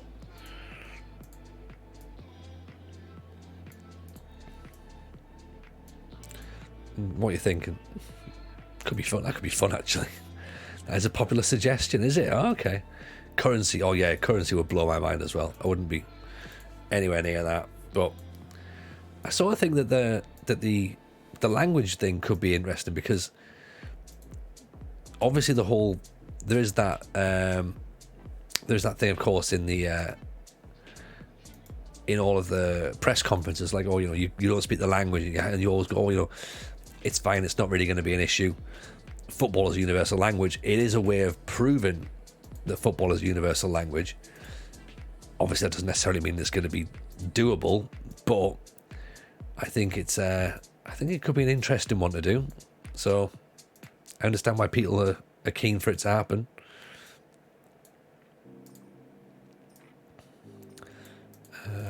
Sorry, I'm just trying to work this out so we can get players who are going to fit in the right position here.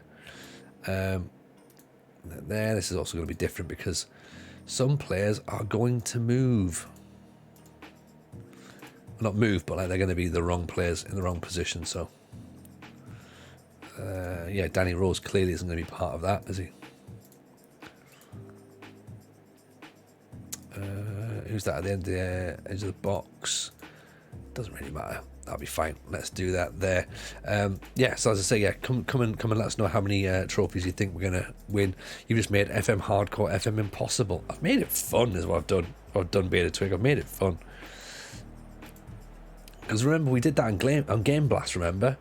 We, Gitos, very kind, very good, very good. Welcome in, my man, hope you're well. Yeah, we did that on Game Blast, remember? For when we got to a certain valuation in the donations, we changed the game language to Norwegian. And we somehow managed to black our way through a job interview in Norwegian, so it was pretty good. Pretty good. It can be fun, but I guess long term it's brutal, right?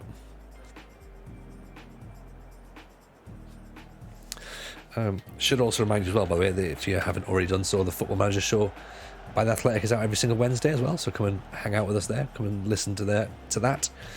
Myself and RDF Tactics, so if you're not a fan of me, but you might be a fan of RDF Tactics, then do come and follow us. FM Hardcore isn't easy. Well, of course not. That's why it's called Hardcore, right? It's not called FM Easy. Andrea Wisdom gets the ball clear. I think we need to go for Andrea Wisdom, you know. Evening, the United City FM. How are you, my buddy? Pleasure to have you in. Pleasure to have you in. Guys, do us all a favour. Go and drop a follow on the United City FM and follow Football Manager Therapy, the podcast as well, that United City is now part of. He's joined Rich Owens. He's joined Jeb Baru. He's joined FM Girl Alice. They're now a foursome. Awesome foursome. And it's going to be fantastic, to be honest. So their new episode comes out on Tuesday. They're rebranding and relaunching on Tuesday. So come and do a favour and give them a follow as well. Sunderland, Kev, is much more up my street. Right? It's much more up my street. We're about to sign a 38-year-old Ricardo Quaresma. So there you go. That's like, you probably expected that. And I think everybody did. So it's going to be fine. It's going to be fine. I was doing great and then I drafted. Oh dear, what happened? Were you in size staff draft, were you? I thought about it and I was like, you know what, no, I need to try and crack on with it with a save. Because I don't know if you're aware, Kev, but for the last couple of days I've not really streamed the beta. So as you're probably aware, of course. Very good win for the Villa Sportsman. Very good win indeed. Shows that Steven Gerrard was the problem. You know, wasn't it signs like that they got Sunderland into trouble in the first place? A little bit dodgy game, a little bit. There's many reasons as to why Sunderland got in the situation they did. Signings, the owners, managers, general Sunderlandness. It's all a thing. Yes, Zims Mueller, my guy. How are you, my man? Pleasure to have you in. Welcome in. As you can see, we decided to no longer manage at Arsenal. I mean, their choice, not ours. But back at Sunderland now. This feels better. This feels better for us. But yeah, how's United treating you, Zims? Simagio's draft lost every game. Oh, Kev. I thought I hadn't seen you around much. Obviously, exactly. Yeah, I've had the weekend off, mate. I'm not. There's rumours I was managing Arsenal for a little bit, but I've not. You know what? I don't listen to rumours, and neither should anyone else. If anyone says, "Did Tony manage Arsenal?" You just go, "No." In the same way, he never managed Aberdeen on FM23. So don't be listening to what people on the internet say. Right? It's not true. But yes, Sims, very good myself. Thank you. A good win for Villa today. We had our littlest one had his birthday party, so that was cool. It's his birthday in a couple of weeks, so he hung out with all his pals, took over this soft play area, which was great. He had a great time. So yeah, it's been all right. I felt, interestingly, I felt I felt quite tired coming out of stream tonight. I was like going, do I stream tonight or do I do some bits of YouTube? Because obviously I've got a Villa save that I'm going to put up on YouTube this week as well. And I was like, do I just record that? But then again, I'm like, I'm probably going to look really tired on that video.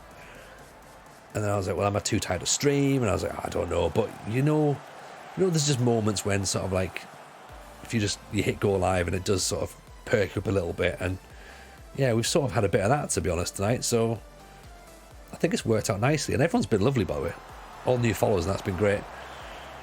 It's nice to get a whole bunch of new people, especially because you never quite know, like, in this cycle with the beta, like who's looking for what. Like people obviously looking for seeing what the new gameplay looks like, seeing, you know, who some of the new wonder kids are and stuff. And And I sort of understood that with Arsenal, which I guess was part of the reason I did it, but I don't manage that way. Like, I don't like managing in the Premier League. It's not really for me. So I felt like a little bit of a fraud, to be honest.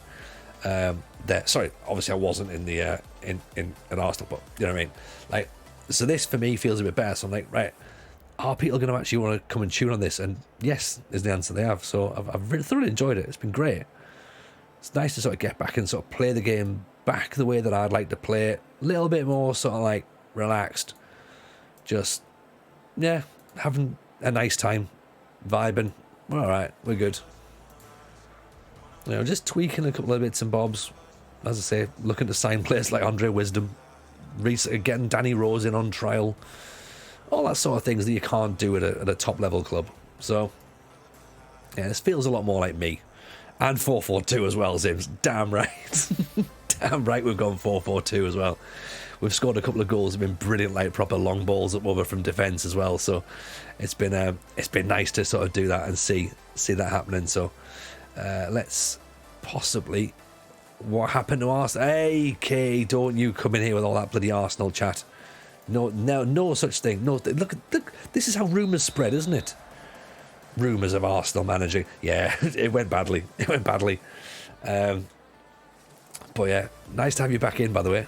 Nice to have you back in. Forgot, if you've not already done so, by the way, Katie is re-blogging Bottom at Christmas.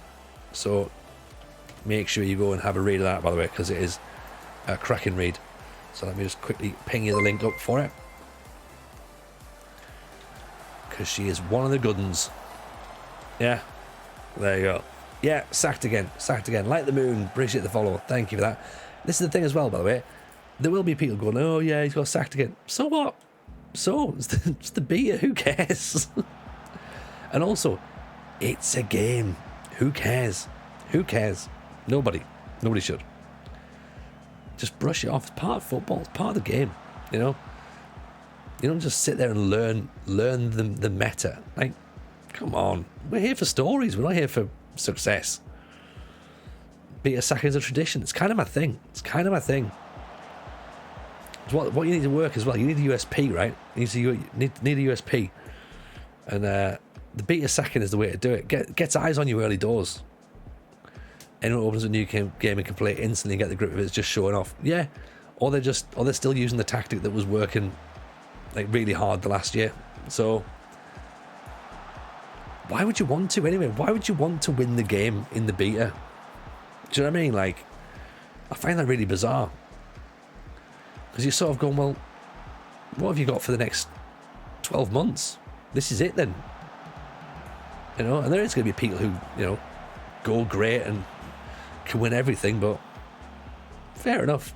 There's no point in boasting about it's nothing as well, because again, it is just a game. I don't tell you how quick I am at Sonic the Hedgehog. I will tell you how quick I am at Sonic the Hedgehog, by the way. 28 seconds for level 1. Fucking have some of that, right? Yeah. Come at me with Sonic the Hedgehog level 1. We're going to talk about success. Yeah. All about trying out new clubs. Exactly, Mr. Jolly. New clubs, new formations, new stories, signing new players. Like, signing the whole same players is boring as shit. Surely. Like, going through like the internet and being like, oh, you know, let's all sign the same players that everyone in the community is signing. Like, rubbish. Load of rubbish. I want to sign players that no one's ever heard of. I want to have stories with players that are probably even not even real. So when you get to the new gen era, this is when we thrive.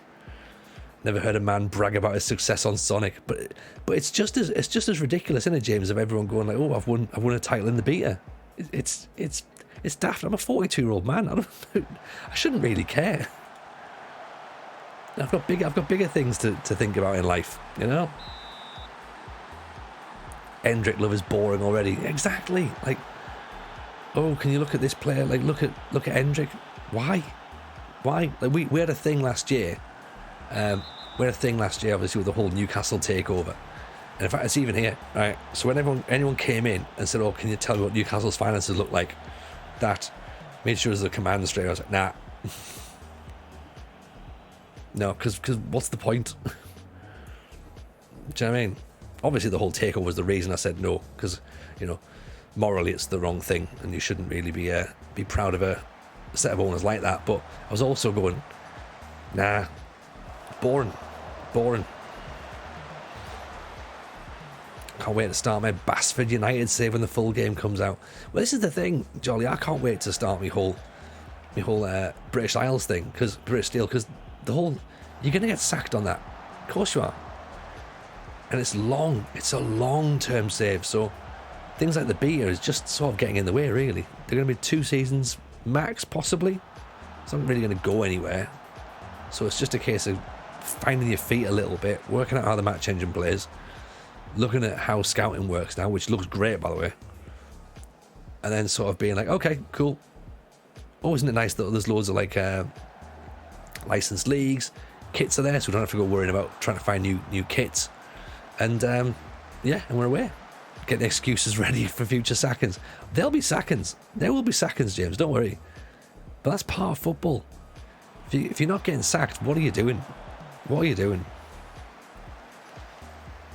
You know what I mean? Turn up, try and get a tactic going that you've made yourself, and then if it doesn't work, it doesn't work. So what? No, I'll leave winning to all you guys. You guys can all enjoy your winnings. We'll come here and we'll just hang out and we'll have some fun. I think as well, it winds people up at just how uncompetitive I am. Genuinely have no idea how to process your ideas. But yeah, exactly. And people will look at me and just be like, well, why do you play it if you don't want to win? I'm like, who cares? I'm here.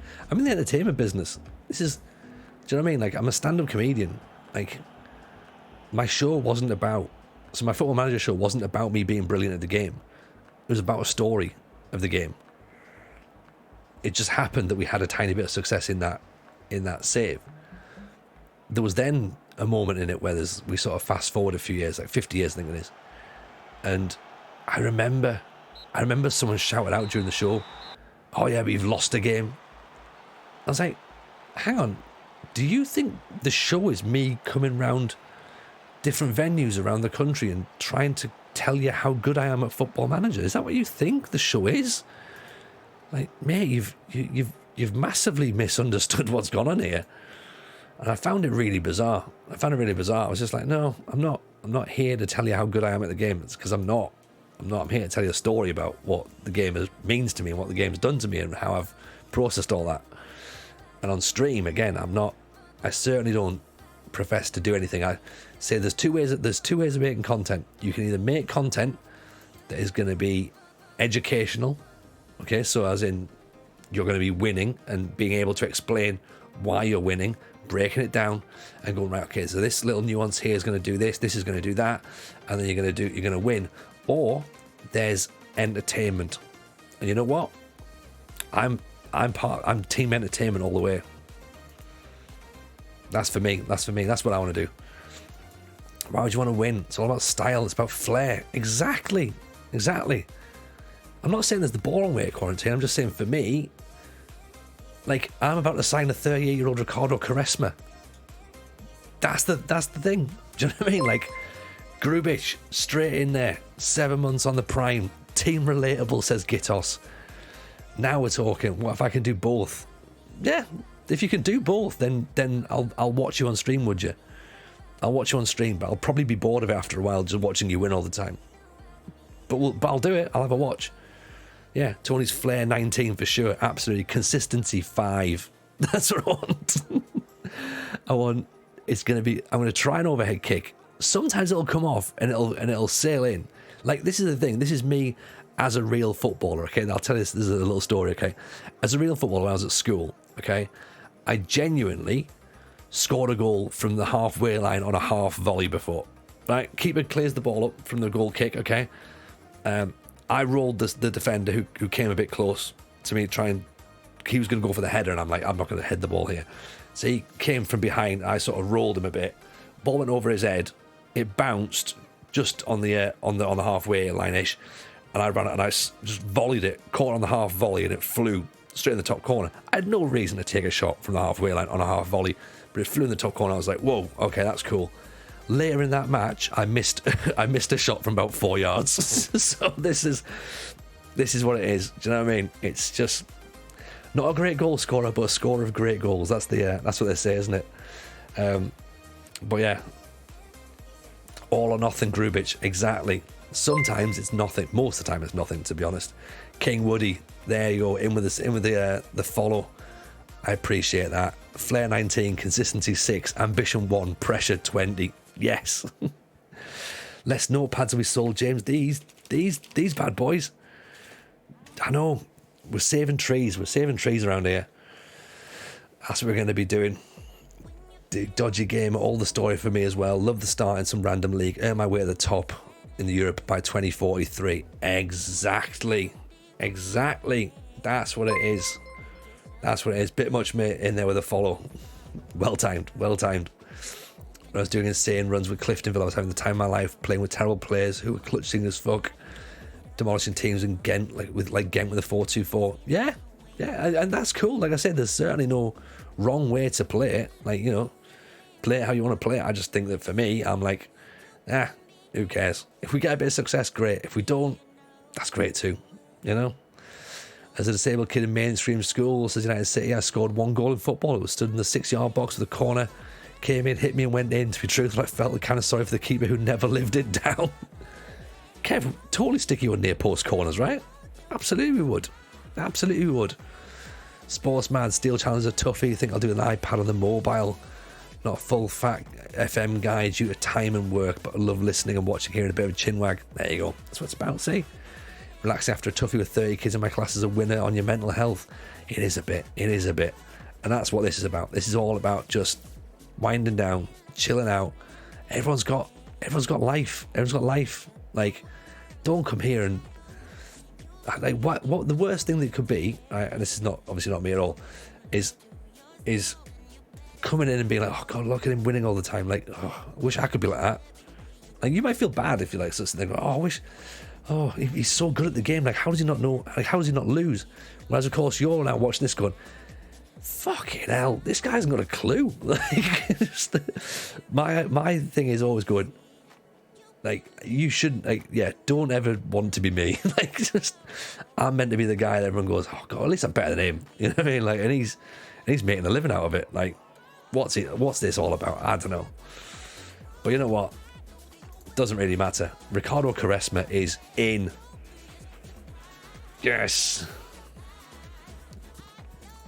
There's the clip right there. There's the clip. Ricardo Quaresma is a Sunderland player. Please, someone clip this. This is the happiest I've been all night. Genuinely. There's the mad scientist. He's here to celebrate it as well. This is not a Jack Rodwell moment at all. B, everyone is very happy to confirm the signing of such a talented and important player. Nobody was happy to see Jack Rodwell sign. Nobody. This, however, is the signing right now. I'm Wrexham on the beer and Quaresma is willing to join. But money. He's part of a Disney Plus documentary. Do you know what I mean? This is what it's about, right?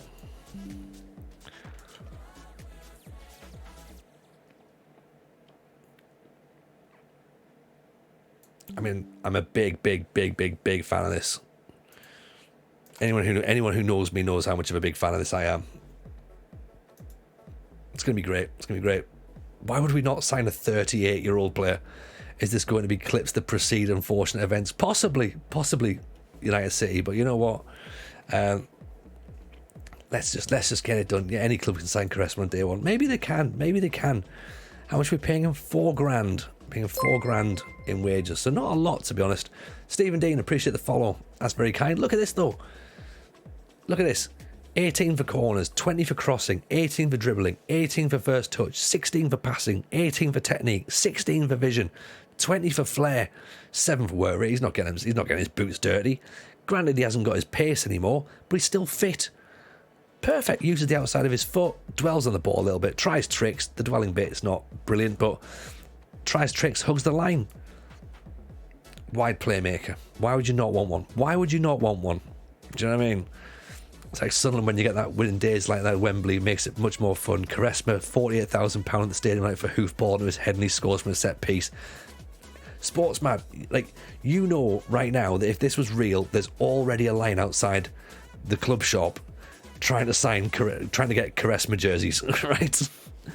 I think I just clipped it. Did it work? Do my first clip. Rich, appreciate that. Let's have a quick look and see if it's there. It should theoretically show up on Twitch. I haven't got a notification on my dashboard here, but maybe it is there. Let's have a little look. I'm sure it'll be there. I'm sure it'll be there. I'm sure I can trust you. Where are we? Content clips. Has anyone... It's not clips I've created. I want channel clips. I mean, if it's not there, it's not a problem. We can...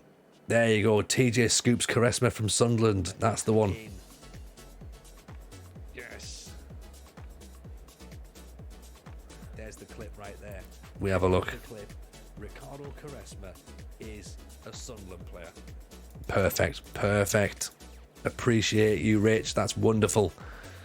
Why did you think of signing Quaresma? Scout recommendation. Yeah, you know when they bring the 96 players that they've seen that week. It was in there, and I was like, oh no, it wasn't. No, we went through the unattached list very, very quickly and looked out for names we recognised, and we thought, let's get him in on trial and see what we could do. And they thought, there's no way he's going to come, but yeah, no, he absolutely did. I've just lost my clip virginity. Yes, you have, Rich, and it was a wonderful experience. Thank you for that. We'll certainly use you more regularly. That sounds even more creepy, actually, to be honest. Did you keep the number of your 6'5" Croatian striker? Hello, Nick. How are you, buddy? Nice to see you in. He's still here. He is still here. Don't worry, but he's on. He's not. We can't really afford him in this game, unfortunately. Was he Bilo? Possibly. Bio, other way around. There he is, Bellio. Yeah, again, we're not going to be able to get him this time round. Everyone else wants him. We might be able to get him in on trial, possibly on loan, but they are talking about £4 million maybe for him. So, was that a price? Shop's never bloody open to get a Sunderland shirt now. Oh yeah, that's a good point. Yeah. Sad times of marketing. There's t-shirts are selling in the Love Supreme shop. My charisma is with Quaresma. Buy one get one get two free. £7 million. I love that. They will want between 65 grand and £7 million. Player wants 13 grand. Yeah, it's not going to happen. It's not going to happen. Evening Apocalypse. How are you? Welcome. Nice to have you in. Now, what shirt number's Quaresma going to want? He's going to want a good one. Sportsman, I'll let you... between you and Rich, because you guys are Sunderland fans, Quaresma wants the number 7. We take it off Diaku, don't we? And give him the number 7 shirt, surely. Like, there's no way Diaku keeps the number 7. At all. Also, is that how I pronounce his name? Is it Diaku? Yeah, that 7's gone. There's no chance he's keeping that. That's going on Quaresma's shirt straight away. Already got 7. Oh, we can give him 73. Properly endear him to the fans. Give him 73 from obviously when we last won the FA Cup. That would be good. That would be good, wouldn't it? They cost a fortune, them shirts as well. 73 Quaresma. Oof. You'd need a second mortgage. Cost of living crisis and 73 Quaresma on the back of his shirt. Ugh. What are you thinking, Tony? Let's try and get Andre Wisdom in as well, by the way. You're about to enter contract negotiations without discussing this with their agent. Oh, well, do I have to ask his mum first? 7 and 9 grand. I mean, that's probably... Yes, you can have it. Dijaku can be gone in January. He just put pics of him walking on his dog on Instagram. Oh, really? Oh, Quaresma has to contribute before he gets the 73. He has to earn the shirt. That's a good point. That is a good point, Rich. Yes. Let's hang fire on that for now. 7 grand's quite a lot for Andre Wisdom. That's probably going to make him the most expensive player at the club, I'd imagine. No, it's not, because we've got Jack Clark on 15 grand. Ballard's on 10. Okay, so actually not too bad. That's not too bad. 1937 is the first time we won the FA Cup, so that's a possibility. Do we think Quaresma is already in the game when it was still known as Championship Manager? I think he might have been, actually. I think he might have been. We've got Harry Potter. I don't know what Harry... in what sense, Leo? In what sense? Hello, Henry. How are you, buddy? I see the beta hasn't treated you well. The beta's great. We're having a great time. We're at Sunderland. We've never been anywhere but Sunderland, Henry. What can possibly... What's giving you the impression that the beta's not treating me well? There's a lot of internet stuff going around at the minute, which, quite frankly, I wouldn't listen to. There's some terrible rumours that, you know, and you know how internet rumours start, right? They start from people who just have nothing better to do with their time than make up lies. And it didn't go well. It didn't go well. We got sacked at Arsenal, mate. We got sacked at Arsenal. I'll tell you the truth, right? We got sacked at Arsenal because we weren't very good, and it's fine because I didn't really want to be there anyway. So here we are. We're back at Sunderland. This is where we want to be. This is much more me, to be honest. But anyway, it's nice to see you back, though. Nice to see you back streaming. Good to see you. Hope the stream has gone well. Who's your beta save this year? Who have you got?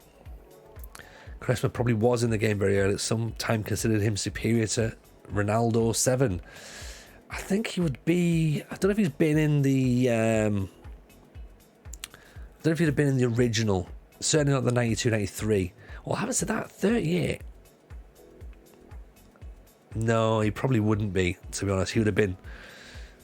Yeah, he'd have been 13. Well, he'd have been 10 or something. So no, he probably wouldn't have been in the original one. But never mind. He's there or thereabouts, isn't he? Like, so he's certainly getting his money's worth right now. Liverpool. Ugh. Liverpool. This is what we're talking about before, isn't it? But just, picking teams just to win. That's the thing. Or playing certain ways just to win. That's Liverpool. Okay, they are quite good on the game. I imagine they are. Although we beat them 5-0 with Arsenal, so they weren't that good. One of the only teams that actually won, to be honest. didn't do too great elsewhere. Even in the Almighty 2, how are you? Welcome. But again, we weren't even that bad with Arsenal. The board's expectations are just a little bit too high, to be honest. Harry Potter was the magician. That's why Quaresma's called it. Got ya. That makes a lot of sense. So I do like that. Also, as well, the Quaresma has the greatest announcement video of all time when they signed him and he presented him in a video with a horse. So that's just wonderful to see. Formation is beautiful. It's 4-4-2, Henry. What can possibly... Do you know what I mean? Like, everybody loves a 4-4-2. This is more me. None of this Arsenal tiki-taka nonsense. We want to see Tony Jameson play a 4-4-2. That's what we want in the Championship. Because that's what we want. That's what we like. That's what people have paid to see. And that's what the people will get. What's your main save, Henry? Have you got your main save locked down? As discussed, TJ wants Quinn and Phillips back. If I could do it, Rich. Oh, that was part of the whole 93, 94. We can't quite get that because obviously Quinn was at Man City. Phillips was just an idea at that point. I think it was Watford at that point. But 98, 99, that's different, isn't it? That is different because I think. I might be wrong. I think 98, 99, were they still there? Let's just pull that team up. Sunderland 98, 99. I think they were. Yes, they were. Damn right they were. And Michael Bridges was there as well. This is what we want. Not sure because with the team I was planning on, I have a bunch of Nazi supporting ultras. Oof. Maybe a rethink is required. Who were you trying to think about? Because this is what we did last year, Henry. We had the Tony Jameson's Morally Good Adventure, where we kept sort of saying, well, we can't manage them because they're racists, and we can't manage them because they've been done for money laundering. So, yes, Phillips got the Golden Boot in 99-2000. Yeah, was it Liverpool? It could well be Liverpool, actually, yeah. Was it Lazio? Because they're known for being quite racist. Yeah, we thought about the Danube as well last year, but then of course it all kicked off with Hungary. Lokomotiv Leipzig, they won the first ever German league, so it's an interesting story. Then I'm made aware of the less spectacular supporters. Yes, maybe worth avoiding that one. I suppose if you're looking at Germany, obviously Sao Paulo is the obvious one, really. Union Berlin are quite an interesting one. Again, they're now in the Bundesliga and looking pretty good. Union Saint-Gallen in Belgium are quite interesting. There's you can Google who the left wing football teams are as well, actually, and sort of try and get something good going there. I found a team in Italy, believe it or not, a left wing team in Italy, called Virtus Verona. They're in Serie C, and they are left wing. So interesting, given the fact that their Hellas Verona are incredibly right wing. So they're sort of the only morally fine team I think I found in Italy, to be honest. Yo, big man on campus, how are you, buddy? Ian and Chuck, welcome in. Big shout to my boy, big man. Hope life's treating you well, brother. Nice to see you in. How's the beta working for you? Are you enjoying it? What's your main save going to be? Union Berlin have just had Viktor Orban to visit. Oh, have they? Oh. I think that's a good thing or a bad thing. Let me quickly Google that, because I'm not sure who's Viktor Orban. Oh dear. Some things I don't want to be having said on my stream. There's Elliot Embleton with a goal. There's the Hungarian politician. Okay, maybe not. Maybe not Union Berlin then. Livorno are pretty left wing, if I remember correctly. Yes, there might be. You can actually, let's have a look. Left wing football clubs. So you have got, this is the let's see, so 1-0 up here, that's fine. So left wing, Celtic, Sao Paulo, Livorno, you're right there, yeah. Rayo Vallecano, Club Esportiu Jupiter in Spain, founded in a brewery in the working class Barcelona regions. Their club hosted East London's Clapton FC as part of the Primavera Republicana, the Republic Spring. They changed the name to Hercules after the war, but then soon reverted back to Jupiter. Hapoel Tel Aviv, Liverpool, Boca Juniors, Standard Liège, Marseille, Esport Club Bahia in where are they, in Brazil. Since a fan takeover in 2013, Bahia has gained a reputation as one of the most progressive clubs in world football. Bahia has made a concerted effort to make the club more inclusive, the stadium safer for female fans, and has championed issues such as fighting racism and tackling LGBTQ and environmental issues. That's your team right there. And AK Athens. I think Bahia's the one. Bohemians in Prague. Sao Paulo is supported by anarchists and punks. Yeah. But they're all left wings, aren't they? It's all like,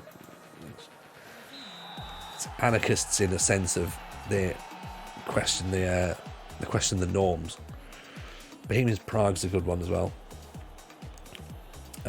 Yes, very, very excited, Henry, to see the FMT live, by the way.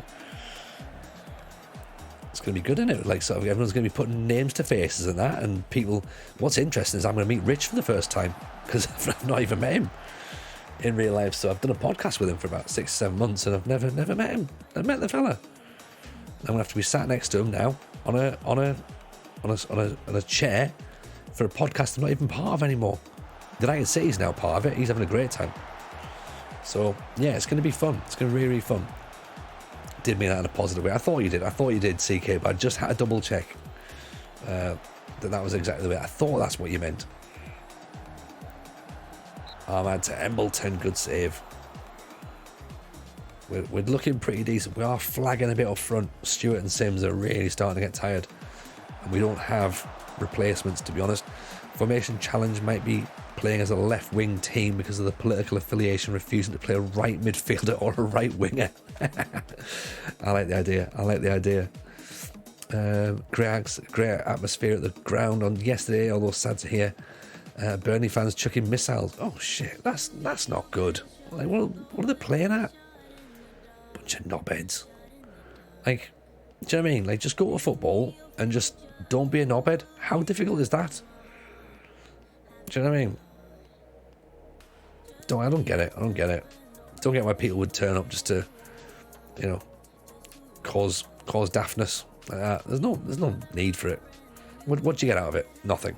Game was stopped for 5 minutes.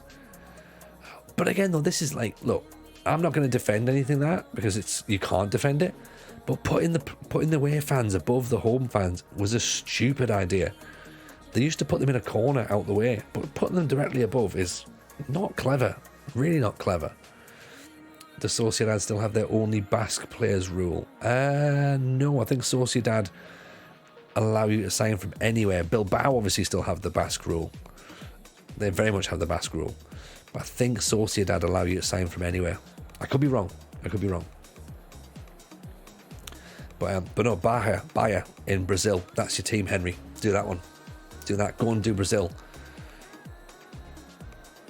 Because that league, if you're in Division 2, is about 70 matches or something, I think. That'll be fun. Actually, what's their kit look like? Let's. I'm going to try and sell you this right now. Let's see what their kit looks like.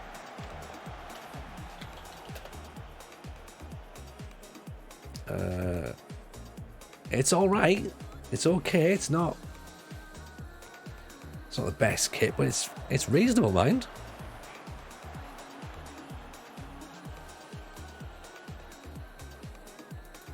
This is the 2021 kit, so maybe it's different.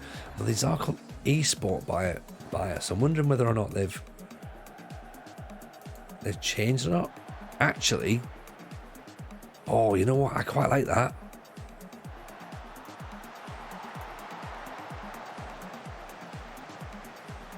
There's something quite nice about this, Henry. Right? Have a look at that. What do you think? What do you think? I've managed once in South America, never again. How big is Basque? How the hell can you make a successful team in such a small area? Well, this is the thing. I suppose technically you can't, really, because that's why Athletic Bilbao haven't really won much. But then again, Bilbao do wear red and white stripes because of Sunderland. So there you go. Or, you know, set of miners rocked up, gave them some football kits.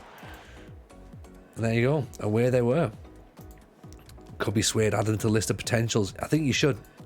I think that Brazil could be fun. And I think that kit's pretty nice. And I do like the fact that they're very proud for the work against in promoting the LGBT community as well. I think that's good. Safer standing for females. Definitely go against racism. Lovely. This is their yeah, I like it. Brazilian footballers protest oil spills with custom made shirts and gloves.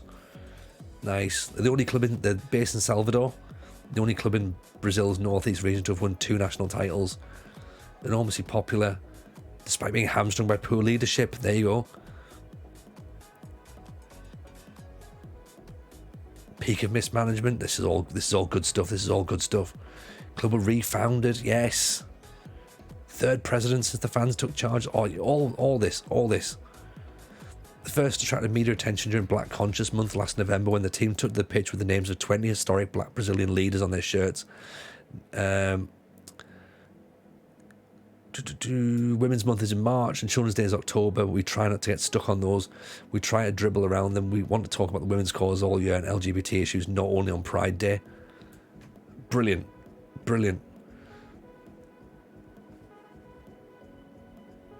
Oh, you know what? If I hadn't already committed to British Steel, I'd maybe be thinking this as well. Plus, yeah, Wonder Kid Farm. Absolutely. Build a nation with Brazil. Build a lovely nation. That's what you want to be doing. Yeah. Make it so that like everyone's really, really happy to be there, and you probably get at least one. Actually, right? Who's the best? Who's the best former Bayer player? All right. Legend. So the greatest team of all time from them would be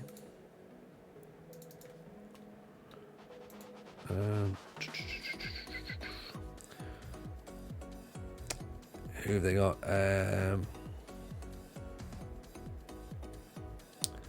This is all in Spanish.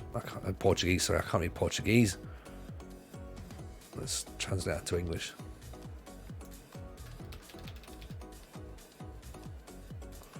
Sorry about the way we got slightly distracted on the old Sunderland save. I've now gone to try and convince Henry to do something that he probably doesn't want to do.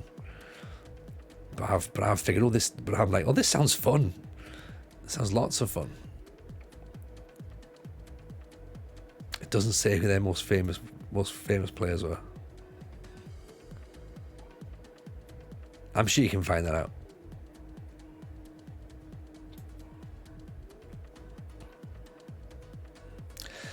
There you go. Here's another little thing for you. They were founded 91 years ago. Henry, Freddie Adu's played twice for them. Yes, there you go. There you go. That's it. Build a team with kids from the favela. Do that. Also, 91. They're 91 years old. Win them the title by the time they've had their centenary. Yeah, you want to make them a dominant force by the time that they've reached their centenary year, and get Freddie Adu back as part of the coaching staff. If he wants to play on the right, he can play there. That's fine.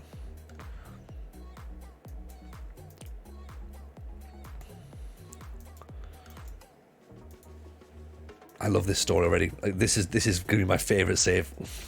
Just watching Henry turn up to Bayer, going like, does Freddie Adu still play here by any chance? Like, no, he's gone, mate. He's gone. There's the story if the Steel Challenge melts down. When the Steel Challenge melts down. When. Put a little pin in it, Sportsman. Stick it in the Discord as an idea for next year. Because that could be a thing. That could be a thing.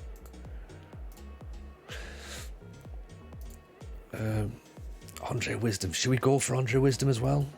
We do need... He has played alright, to be honest. 8k. Let's try 7. See if he wants to do that.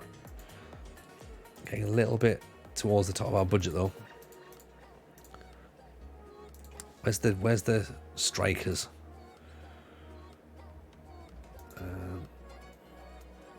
Deriva is one of their former managers. There we go. There we go. See? Just get Milton Nunes back. Have you noticed that every year, Sportsmad, he's in the game, isn't he? And you're just like, I can't believe he's still here. Like, why is he still here? Milton Nunes, man. What a guy. What a guy. I mean, we could go for Giovanni Dos Santos. We ain't going to get him. He'll be too expensive. 33 as well. Danny Drinkwater as well. It's going to be... That's your Jack Rodwell signing. None of this Quaresma is your Jack Rodwell. Danny Drinkwater and Danny Simpson. They're your Jack Rodwells. You know? Jerome Sinclair. Is he going to be it? Let's have a little trial on him. I think he's probably going to end up a little bit lower down than what we think. Scott Sinclair. Yaya Sanogo. Yaya Sanogo could be an interesting one, right? TJ, if you don't get sacked, the future objective should be to bring the Jordans and Pickfords back to Sunderland. Could do, exactly. Yeah, get them back there. Just have one season, lads. One season. Well, Pickford's from Washington, isn't he? So that makes sense. Get him back. All right, we're going for a pint down the Oasis. Be brilliant. Henry, time to head off to bed at work, 9:30. Have a good rest of the stream. Jump in soon. Absolutely, mate. Not a pleasure to have you back. As I say, nice to see you back in. And do let me know what you think about going back through for Brazil, because I think that could be a lot of fun. A lot of fun. But if not, I'm sure we'll pop in and we'll check the stream anyway. So we'll catch you up soon, buddy. Juicen Bennett is the Costa Rican kid. He got 23 bucks from Cleveland in the match of the night and was a sub. I know. Brilliant, wasn't it? Watching that was so good. Jebaru have been sacked yet? Not yet, mate. No, of course not. Of course not. It's only day one. There's still, Tuesday, Wednesday? I reckon that's when we'll be looking to get sacked. Evening, Richie, 290. How are you, buddy? Welcome in. Hope life is treating you good. We could, of course, go for Ross McCormack if you want. Have you come because you've seen us sign Ricardo Quaresma? Jebaru, is that why you're here? Because we absolutely have done that. We absolutely have signed Ricardo Quaresma, 38-year-old. straight in there, copying you. Who are you managing? Who managed? I've not seen that. I didn't see. Were you streaming today? By the way, Weiro. Wolves, of course you are. You're Wolves, yes, with the amazing thumbnail. It is a brilliant thumbnail, by the way. If you've not seen Jebaru's thumbnail, check it out. It is spectacular. But yeah, Wolves and Quaresma. That would make sense. That would make sense, actually. Portuguese in it, so you know. So yeah, hopefully he'll be fine. He'll be fine. Fulfill the Portuguese objective. Yeah, get them in. Get them in while you still can. You signed a wonder kid. A wonder kid who's not... a wonder kid who is not Ricardo Quaresma. You signed a Rezo. Oh, nice. Pretty decent, isn't it? We've just taken Yaya Sanogo on trial, so swings and roundabouts. I think you're given several Portuguese players as you walk in through the door, aren't you? That's the problem. You got Nat Phillips as well. Oh dear. At some point, Nat Phillips must turn out all right, surely. Jerome Sinclair, more of a winger. Andre Wisdom could go to Cardiff. If he goes to Cardiff, that's fine. Okay, whatever, but it would be nice to try and lock him down, but we'll see. We'll see.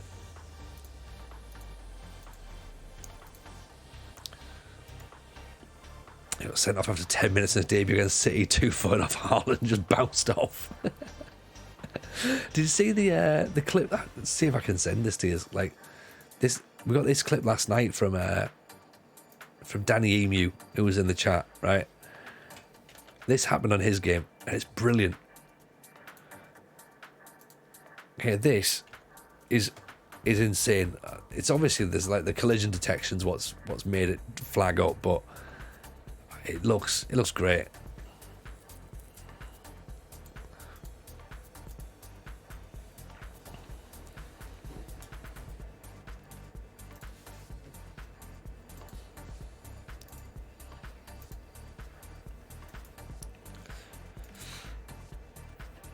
So it's 16 days still until we go for our first match of the season against Coventry. It's a hell of a tackle, isn't it? Hell of a tackle. Who's not registered? Niall Higgins. How long's he out for though? Because we have got Alessi still registered. 5 months. That's the reason he's not registered. Doesn't need to be in if he's out for 5 months. You know, Cantonard absolutely did. 2 feet are good feet, right? Where's the train here? What have we got now? Team's collective mental state is disappointing. Might be slightly impact player. This will slightly impact player positioning during matches. Interesting. Right. Okay, so that's fine. They'll get there. Let's make a bit of a moment. They can go and have some. Can have a bit of a social. Go and have a social, right? That'll be nice. Get a bit of time out with the lads. Right, go down the bridges and that, and right. Diaku can lose the number 7 shirt. It's not his. Quaresma gets that one, right? It's taken straight off him. Esbrand is going to have the number 15. Who's got number 3 at the minute? Oh, Kirkin. That's fine. You can keep that then. Striker has the ball come directly over the top of his head. He's running through on goal. Somehow control his chest. He's a footballing god. Wow. This is what we want, Kev. This is what we want. We want players who can do things like that. That's all possible in this match engine. Players controlling the ball with their chest. I saw it. I saw it with my own eyes once as well. Brilliant. So Timu Pukki, Ben Brereton, Oscar, Piore, Godden and Fleming are sort of the players to watch out for, really. No Sunderland players on that list, of course. Understandable. No Quaresma. Ismail Assage, Pedro, Berreton, Karim El Ahmadi. Has he gone to Sheffield United? 37 years old. Unbelievable. Unbelievable. God, even I haven't done that. Even I haven't done that. You know? Let's go with train. Actually, we need to slightly update that. What we got here? Import.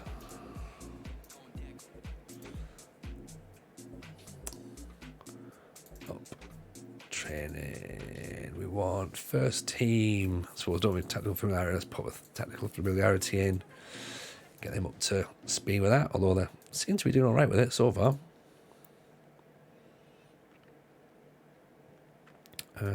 Let's change that. Let's give them that can be their outreach. And they've got a bonding as well at the end. And then we'll go here for give them something new. Do tactics.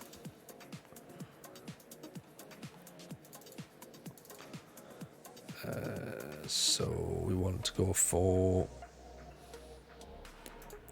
2-week match training because there's going to be two matches in the week, surely, isn't there? Because it's the championship. That's exactly what they do. Sunderland's better than Arsenal anyway. Absolutely, absolutely, Ali. You're right. Welcome in. How does Newcastle? Have you managed to stay, or are you on your way out? What's the situation? Why do people keep mentioning Arsenal? I've got no idea, James. I don't know. These rumours are circulating. I've got no clue about it, mate.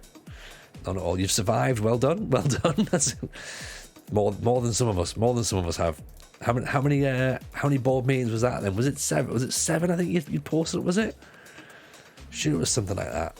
Which I think is it's insane. Like, don't even know how you get to 7. Maybe that's the problem. Maybe this is why I'm in the situation I am.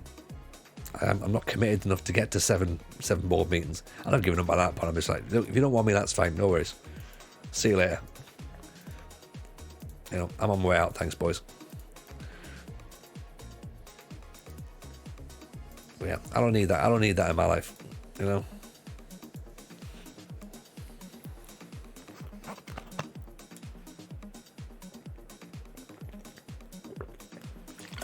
"15 board meetings. 15. Did you play any matches?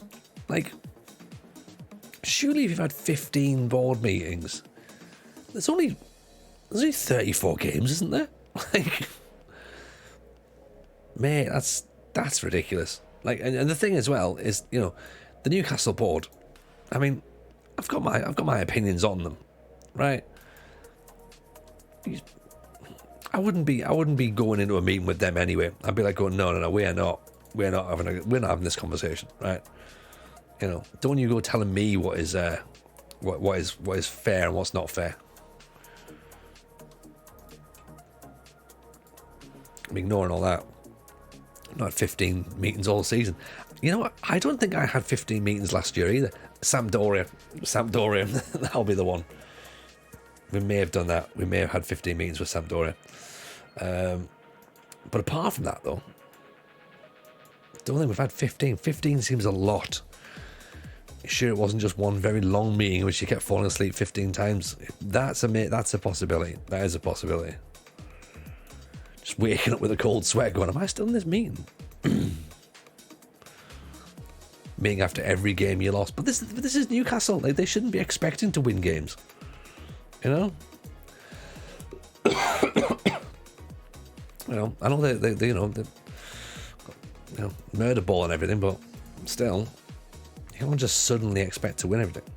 It's not how it works. You know, like, we've still got Gary Cahill on the shortlist, Andre Wisdom. So no one else. Wes Harding's the next option if we don't get Andre Wisdom. Harding. Adrian Spall, a 27-year-old Argentinian, cuts the ball from the left side. I've never heard Dundee United and Banfield. I mean, let's have a quick look, shall we? Because it could be very interesting to see what they do. Let's try and bring a striker in as well, actually, on loan. Transfer on loan. There you go. So yeah, we could maybe do with another body up top, I think, to be honest. Yeah, result for Newcastle against Spurs. Yeah, absolutely. I mean, don't worry. Oops, just hit that there. Yeah, I mean, don't worry. Like, we all know that if it wasn't for all the blood money, then there wouldn't be a result like that. But a decent result anyway. Hopefully the wheels will come off at some point.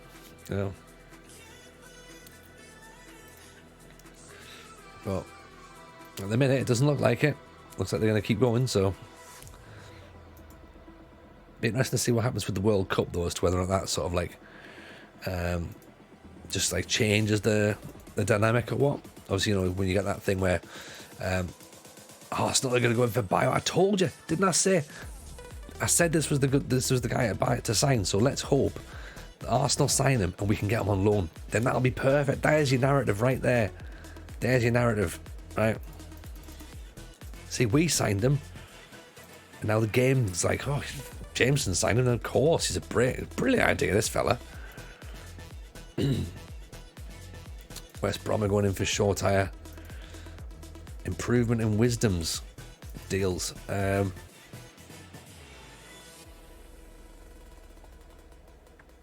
Is she want dealings with Arsenal? Probably not. But let's have another chat with Andre Wisdom then, see what they're saying.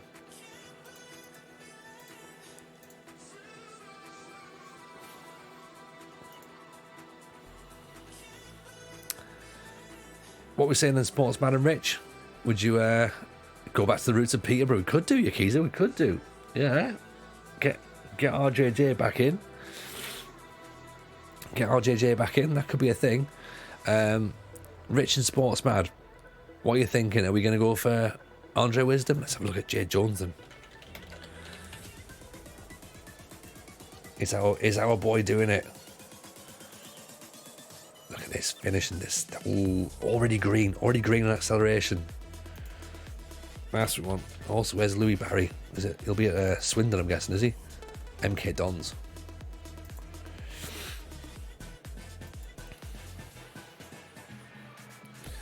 Right, are we taking Andre Wisdom? He offers a bit of support. He covers our right back. He covers our centre back. Dwells on the ball is a bit of an issue, and tries to play his way out of trouble is a bit of an issue. But considering the possibility of becoming a head of youth development, interesting. He is better than our left back, our right backs essentially. Yeah, he's better than Ballard. He's better than Gooch. Do it if you want, sack him. Wisdom, okay, not sure if he offers anything distinctive. It doesn't massively, I must admit. So we've rivaled Cardiff for him, right? And bear in mind that at the minute we're only kind of like expected to not get relegated. So do we get him in for 1 year? See what he's looking at. We've got him in on a 2-year deal, so we can always boot him off when he's 30. He's not going to cost us too much, really. Is he better than Luke O'Nien at right back? Probably. You know what I mean? Is he better than Bailey Wright at right back? He's about the same as Bailey Wright, isn't he? Bailey Wright's not got acceleration. How much acceleration has Wisdom got? He's got 12. It's 12 and 12. He's actually a little bit faster. If you compare him with Luke O'Nien, so he's a bit quicker than Luke O'Nien. He's a bit more physical. A bit more technical, sorry. A bit more physical as well, I guess. A bit stronger. Can jump a bit more. I'd say that Luke's mentals are a little bit better. But then, yeah, Wisdom's technically a bit better. A bit taller as well. 6'1" as opposed to 5'10".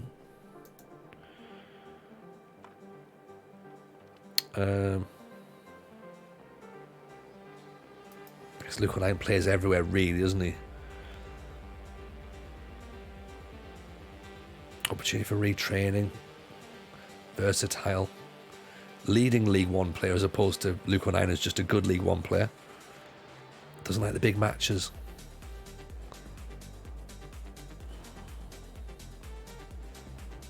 Okay. So he's probably a bit better there than, isn't he? So is he better than Bailey Wright? Better than Bailey Wright as well, to be honest. I don't really want to spend much, to be honest, Sportsman. I want to kind of keep my money for January when we might need to add some players in. So I'd rather buy someone perfect. Or the other option is we try and buy. Where is he? The only other player that the squads have, that the scouts have brought back so far is, where is it? Recruitment focus. This guy here, Wes Harding. So he's a little bit, he's not as quick. His heading's better. Runs with the ball down the right. Has a flat throw. It's going to cost us money, obviously, as well. I'm saying he's a bit more versatile. He's going to cost us more in wages, and he's going to cost us, of course, financially as well. Loan market, we're going to struggle because we've already got Diallo in, we've got Sims in, we've got Mishu in, and we've got Esbrand in. So we've only got one more position that we can take out a loan E on. And I think that we don't want to be... Do we want to be tied to have another defender in on loan that's not a centre-half? Let's see if there's anyone...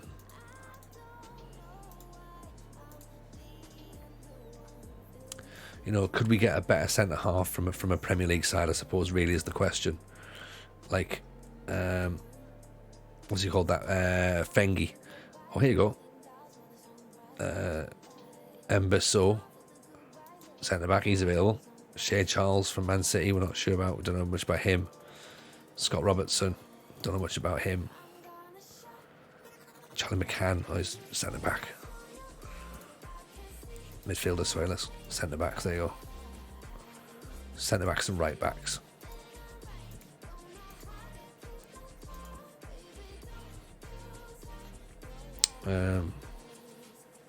Bogard from Villa.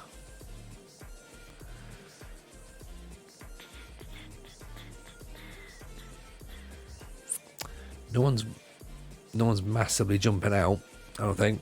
Ten Hag's already been sacked in your save. You're only in November. I mean, it happens. It happens to good managers getting sacked by about November time, James. I mean, Graham Potter had been sacked in the Arsenal save. Lampard had been sacked at Everton. Rodgers had been sacked at Leicester. What's Diallo like in FM23 as a star save with United and straight into the first team? He is in our first team, to be honest, at the minute. There you go. That's what he looks like. He looks pretty solid. He can play up front as well, so maybe he's going to be that sort of cover for a striker that we haven't got. Because that's where I'd rather spend my money, or loan in Bio. So again, let's not try and use that loan spot just yet. I'll tell you what, let's go with it.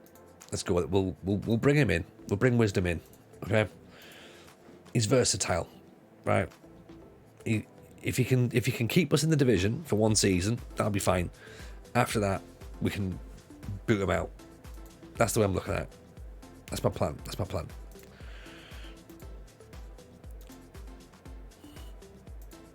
Yeah, because he's here for he's basically just here just to keep us in the division. So get him in there. He's sort of like, he offers something. Ryan Bennett, he's a bit too slow, isn't he? So yeah, he's not going to be signed. Winston Reid is going to be too old. He's not going to be signed. He's even slower again. Up front, we've looked here at Jerome Sinclair,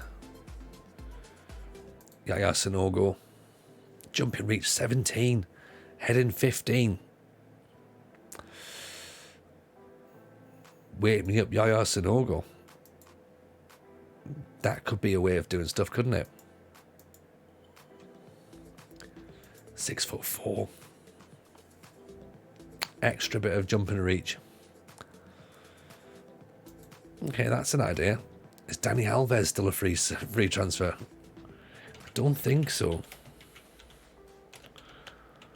I think he'll be a... there you go, Pumas. 39. He is still in the game as well. Oh, can this help move Andre Wisdom to finally realise the potential people have always talked about? I hope so. But we'll have to see.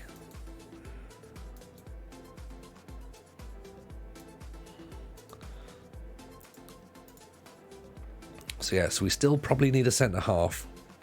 And we probably need a striker. But that should pretty much be us. Just about up and running. So we'll keep our right backs going on there, because I don't think we've got I don't think Andre Wisdom is the long term right back. It's very much a short term. Mengi was an option at centre half. Nico Williams was cheapish. Nico Williams isn't the worst actually. Doesn't he play for I want to say he played for Palace now or something? Forest, of course he is. Forest. Everyone plays for Nottingham Forest now. Yeah. I mean, so Mengi off to Birmingham. Again, could be a half decent option, but I think that maybe I'm holding out for Big Bio. I'm holding out for that. See what they've got in this recruitment meeting, shall we? Recruitment focus. Still looking for left backs. That's a good idea. Yeah.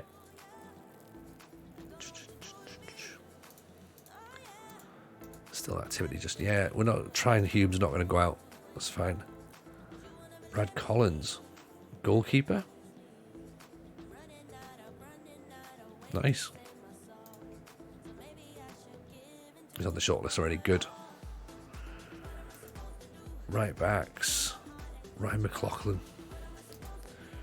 George Tanner. It costs too much money, any. Left backs. Cunningham. Still centre backs. No one. They're not finding a centre back that's not 38. I don't understand where they're going for this at the minute. Fanji Toure. Nothing, to be honest. Mason Hancock. Aberdeen's not a real club, surely. Surely not a real club. What are you on about?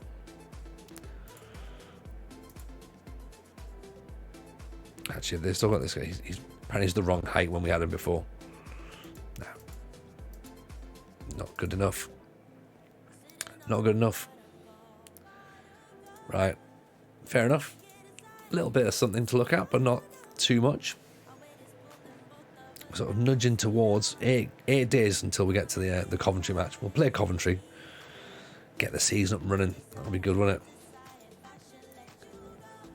I'm still got my fingers crossed that Arsenal can get a deal for Bio over the line. Middlesbrough have hired Claudio Ranieri as their new manager. That's an interesting one. That is an interesting one. We'll keep the captains as they are. So Corey Evans and Bailey Wright will stay as they are. We're not doing a Steven Gerrard and coming in and just changing stuff around for no reason. So Danny Bath is there. Is it Danny Bath's there? Right, so keep Bailey Wright there, because that's what Bailey Wright is. Darway, have we signed any players? Yes, we have. We've signed Ricardo Quaresma, 38-year-old Portuguese midfielder, of course, legendary Portuguese midfielder. We've signed him on a free transfer, and we've signed Andre Wisdom on a free transfer as well. So maybe not the signings you're expecting us to say, but that's what we've done. And we've also got Josh Wilson as Brandon on loan as well, because we need a left back. So yeah, as I say, maybe not the players you were like, oh yeah, this will be good, but yeah, no, some stuff that we needed rather than stuff that we wanted.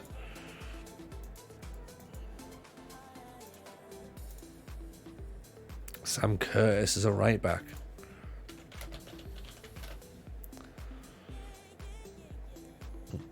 Did I spell that wrong?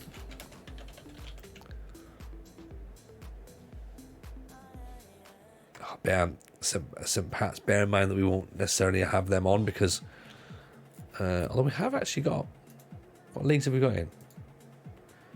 England, France, Germany, Italy, Scotland. Okay, yeah. Hal Robinson Carnu. It's not the worst. He's 33 though, isn't he? I think.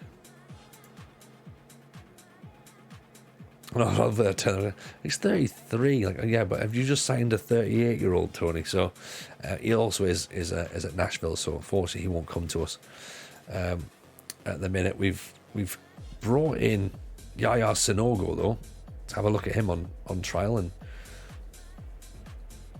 part of me likes the idea. When I saw that he could jump, I was like, ooh, okay, that's not bad. So we've got Jerome Sinclair on trial as well at the minute.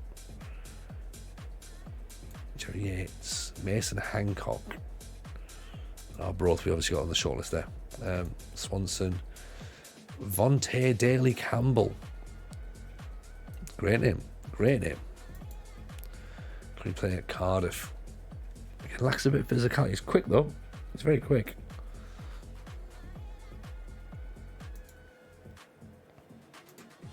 On the shortlist, have a quick keep an eye on him. Nathan Ferguson does look good. Certainly can't afford him. Marcel Lavinia, 21-year-old Portuguese player from Swindon, one for the future apparently. Keep our eyes peeled. TJ Yoma, Kanan Freeman.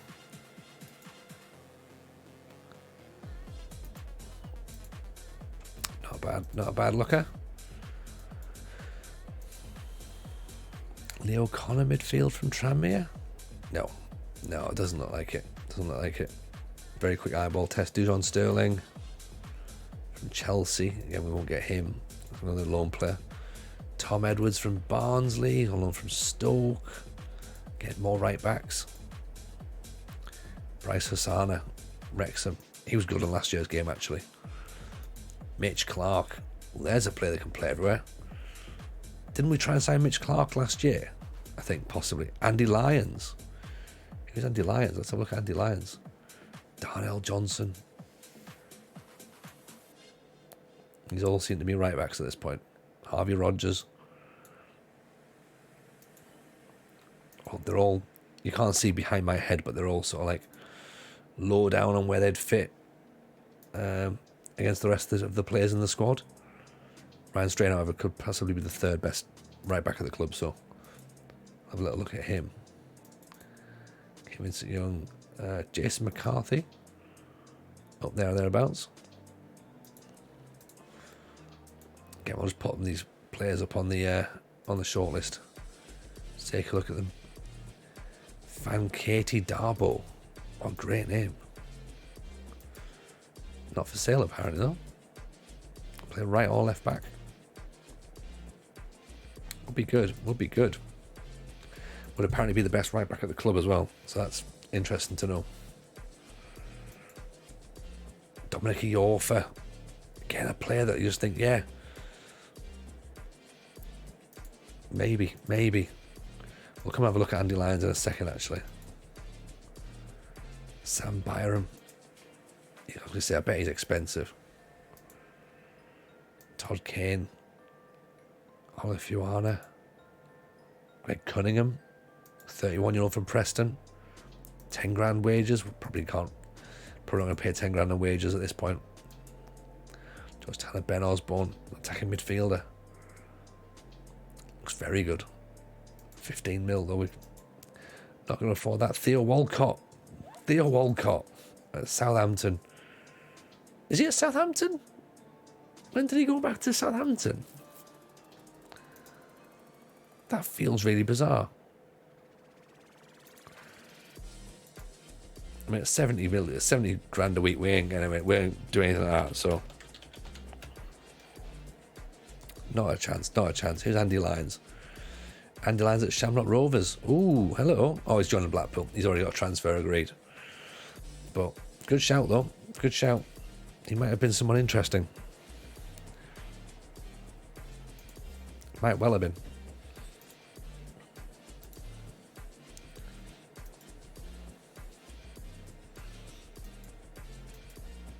Okay, so trials are finished. Coventry look like they've got themselves set up for their for the first match of the season. So let's see what it's going to look like. Probably Gaza, welcome. Harrison Ashby, West Ham, 250k. Yeah, Harrison Ashby's a decent player to us. We had him on an FM22, FM21, I should say, sorry, when we were in at Peterborough.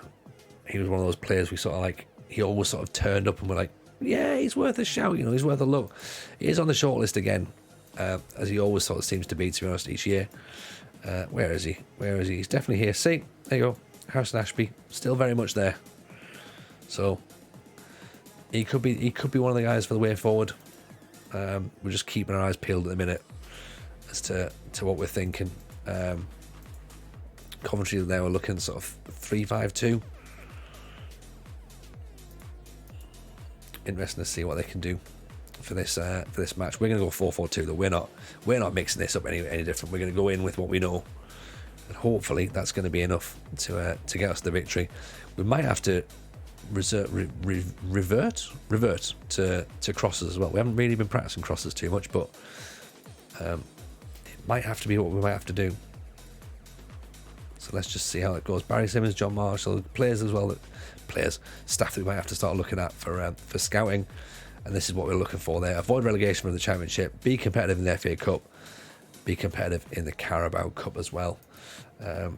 We do still have a little bit of money left in terms of transfer budget, so just shy of £1 million, and also a little bit of money still left in wages as well, because all we've done is buy free transfer players. We brought Ricardo Quaresma in, and we brought in Andre Wisdom, and we've also brought in Josh Wilson Esbrand on loan as well from Man City. So there your expectations is put Wisdom in, put Quaresma in.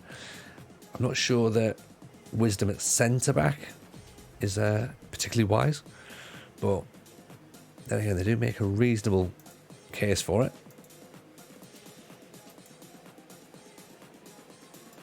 Let's see, Defoe's saying respect Hamer.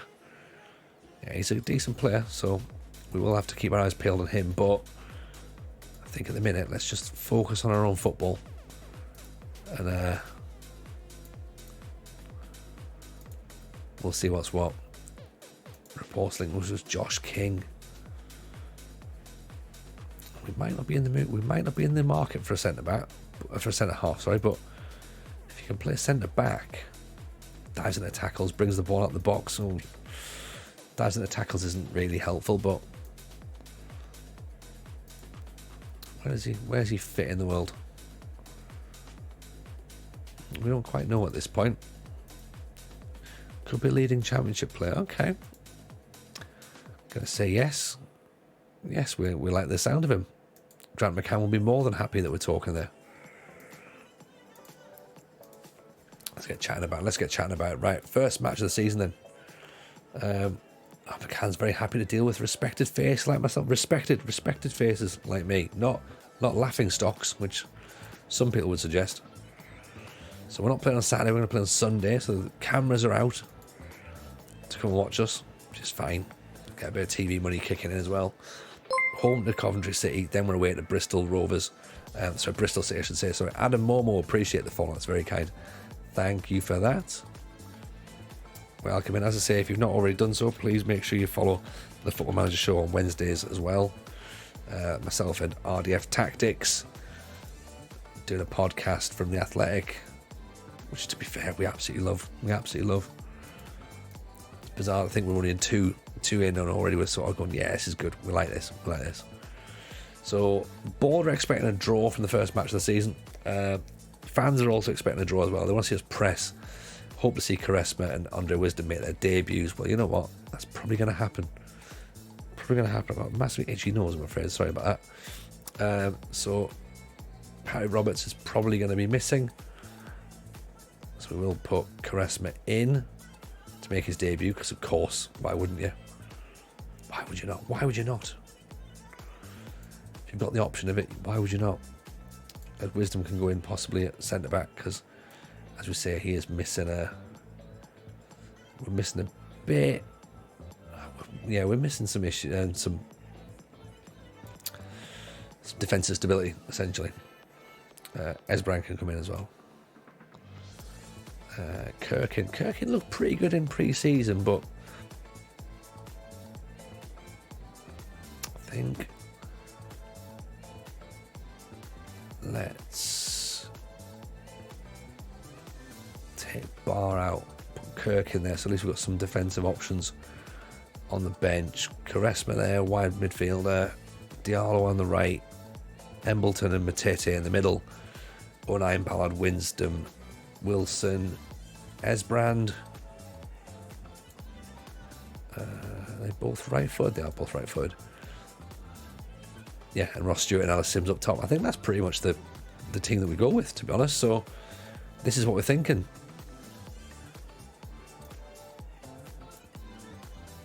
Balanced, possibly go positive if we have to. Yeah, question mark over Patrick Roberts, I suppose, but he's got to be there because he's good.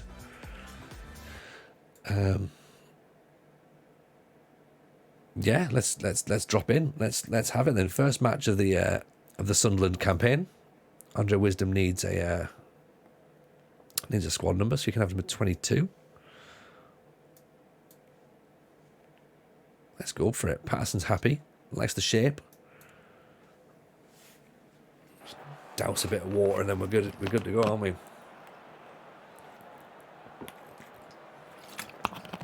So 7 changes for Coventry. Seven's a lot of changes. Yeah. We've hit the end of the playlist as well, so let's roll right up to the top. There you go. Get some more going on there.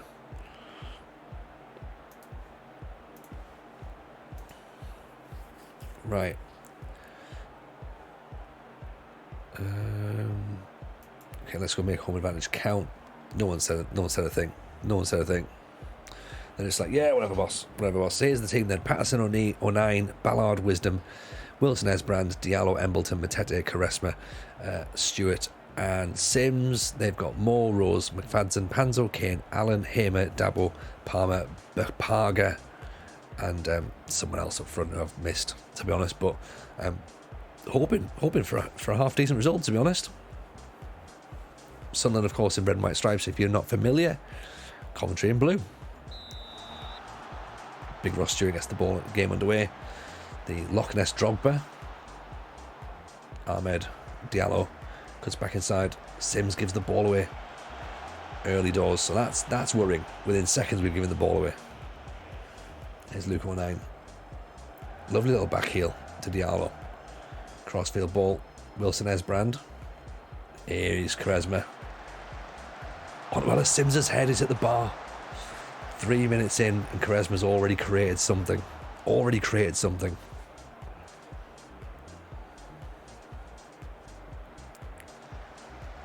I think the assistant manager's already telling us that Gooch might be a better option than Diallo out on the right midfield, by the way, so it's worth looking at. O'Nien's gone. Charging. Ellis Sims again. So O'Nien's getting himself up in that wing back role. And he's got back as well to collect, so he's putting a shift in already. Balls out to Esbrand, Matete, Quaresma, Sims, Esbrand. He's going. Quaresma. Esbrand, Matete, thinks about it. Finds O'Nien. He's had a terrible shot from distance. That's awful. What are you thinking about there? Ridiculous. Nice header. Stewart. Ball's played down the line. Stewart. Diallo. O'Nien, don't. Come on, Luke O'Nien. What are you thinking about? You can't shoot on your right foot, so why on earth are you trying it on your left foot? It's not going to work, is it? Let's be honest. Here comes Diallo. Again, nice interception by Ross Stewart. Gives the ball away, though. Dreadful pass. Andre Winston brings it down nicely. Ballard, here's O'Nien again. Already on the charge again. Great ball to Diallo. Deflected up over the top. Corner kick. It's been all Sunderland, hasn't it? It's been all Sunderland, which means we're going to lose. We know how this game works. Quaresma pings it in. No one's getting there. Get the Ross Stewart chant on the go. The Loch Ness Drogba. Absolutely. I mean, to be fair, Luke O'Nine's wasted about 5 shots for us so far.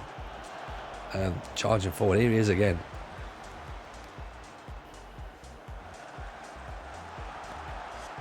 Diallo, 2 bites of the cherry. Quaresma. Oof. Just saw it. See it in his eyes there going, ooh, here's my moment. 14 attempts, 1 on target. Flying in there, Matete is going to go, isn't he? Oh. I can't believe it. I can't believe we've got a player sent off. Literally the game has just sat there, perfect for us. And then, all of a sudden, it's just, it's been made a little bit more tricky now, hasn't it? It's been made a bit more tricky. We might have to bring Stewart back a smidge if he's going to be playing up top in a 2. We might get overrun in midfield a little bit, but let's see.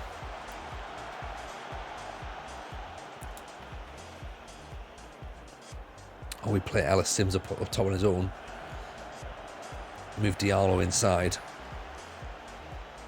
Put Drogba out on the left. Put Quaresma out on the right. There is options, isn't there? Good save from Patterson. Worried about that. First chance at Waghorn as well, isn't it? Hamer. Now, of course, the tide's starting to turn, so we've got to try and stem this at this point.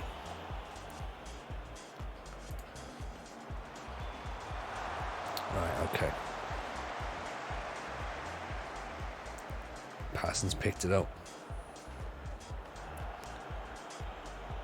Make a change on the next highlight finishers, which might be a little bit too late, but at least we know the change is needed. Well intercepted. Diallo turning back on himself, giving the ball away. Told you, didn't I say? I said we need to change it, but it's going to end up leading to a goal. What on earth is Diallo doing with that clearance? Dreadful. That was Ballard, sorry. Sims is too far forward. We need to bring our line back a smidge. It's a decent hit, mind, isn't it? It's a decent hit. You can't really say too much about it, but yeah, it's a bit disappointing. It's very disappointing. All right, let's put him as a deep line forward, actually.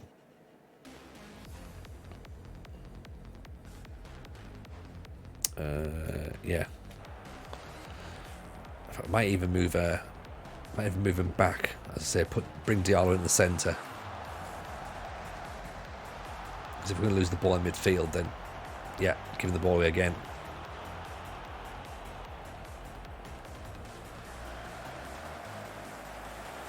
Yeah, Embleton's going to have to play as a defensive mid. Waghorn. Yeah.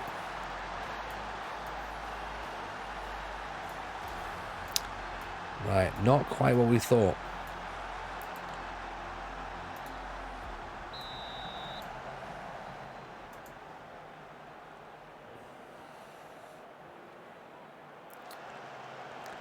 Bit disappointing, isn't it?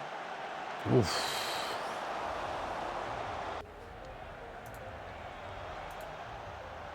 We were looking great. We were looking great until we went down to 10 men. Do you know what I mean? Like, Matete has ruined the game already. Even after, like, was it 15 minutes he was sent off? Oof. Thought Sims had scored there. Unbelievable. Unbelievable. Oh.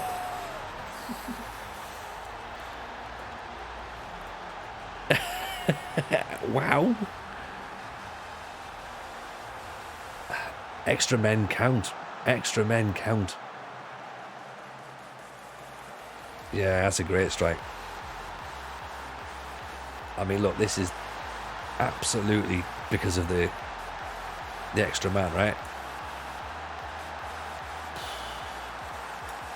So we've still had 16 chances up until this point. Unbelievable. Unbelievable. Right, we have to change something, aren't we?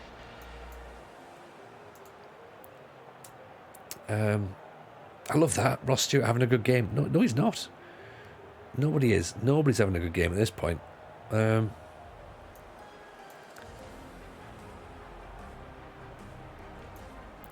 It's what do we do? What do we do?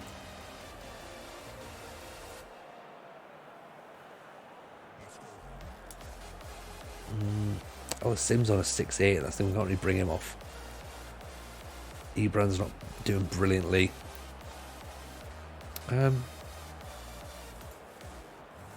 Yes, BMP.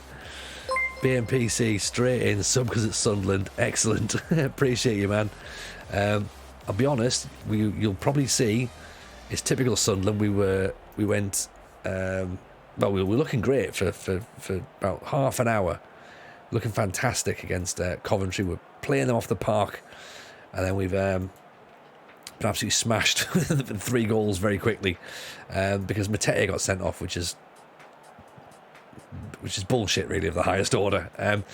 We're not technically a Sunderland fan, BMPC. I'm originally, I'm a Villa fan technically, but I'm from Sunderland, or at least I'm from Washington, born in Sunderland. So that's my lineage with the club. So it's one of those things where I'm looking at it going, you know what, Arsenal didn't work out, so we're going to come here instead and try and have another go at Sunderland. We did it a couple of years ago, got sacked after 6 months, so maybe it'll be the same again here, but we're trying our best to sort of like make it work. But it is what it is, isn't it?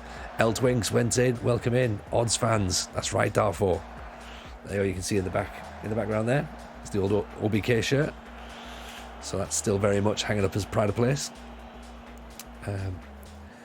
Right, as I say, we got hit three goals from Coventry. We were looking fine until we went at 10 men.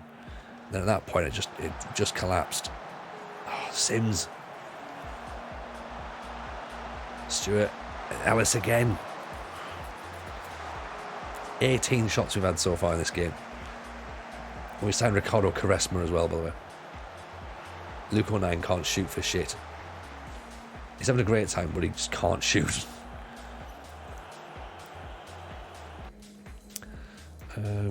Right, Sims is I tell you what, I'm going to put do not shoot on Luke O'Nien because he's wasting too many opportunities. Bring Parry Roberts on, which means we can move Ross Stewart up top. Pritchard's looking nervous. Quaresma's looking like he's going to get booked. Be fine, don't worry, lads, don't worry. But look, statistically, we should still be there or thereabouts, but as I say, that 3-goal blitz has just torn us apart.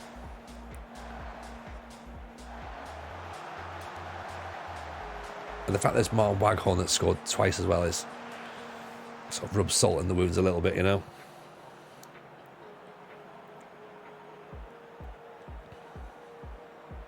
But we're expected to battle bravely, remember, so this is that thing, innit? Look at that, look. Look, see, you can't see it now. I was going to say, just look at the match momentum in a 4-2-3 or a 4-2-2-2 next time with Roberts and Clark on the wings. Maybe. We've got like a sort of 4-2. So we've got something like that, which again would be fine if we actually had that second striker. So it's all a work in progress right now, isn't it? So we are getting there. Evening, Mr. Maggio. Welcome in. Appreciate your raid. Nice to see you in. How's drafting? Hope life's treating you good. You joined us in as we're just taking charge of Sunderland for the first time. But look at this bullshit, right? Dominating the game. Matete gets sent off. Concede 3 goals really quickly. So yeah, 3-0 down. First match of the season. Beat Tim and Mozza. Nice. Sims and Stewart's your 2 strikers. They're my only 2 strikers. Got no one else there. Up the Cov. Yeah.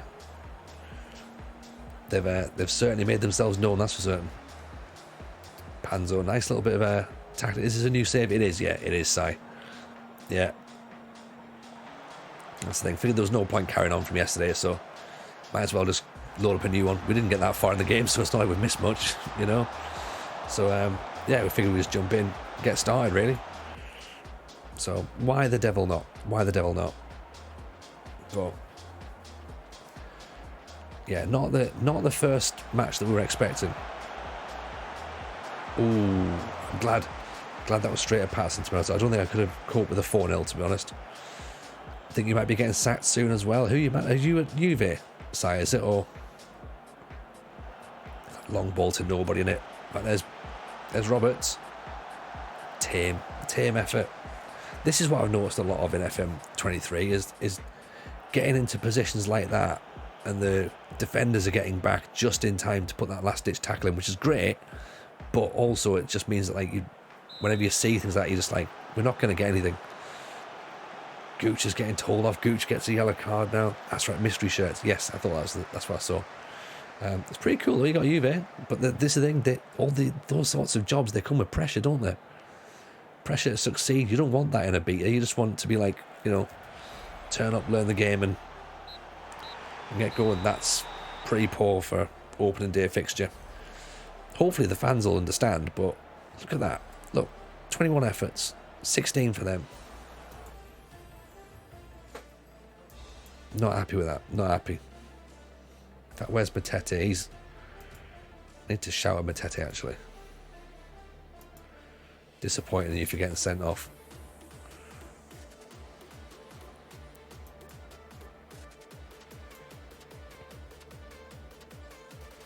So it started well. It started very well. Yeah, it's exactly what we expected it to do. Right, Matete is banned. Excellent. Patrick Roberts has just cost us £1 million just because he's turned up. Great.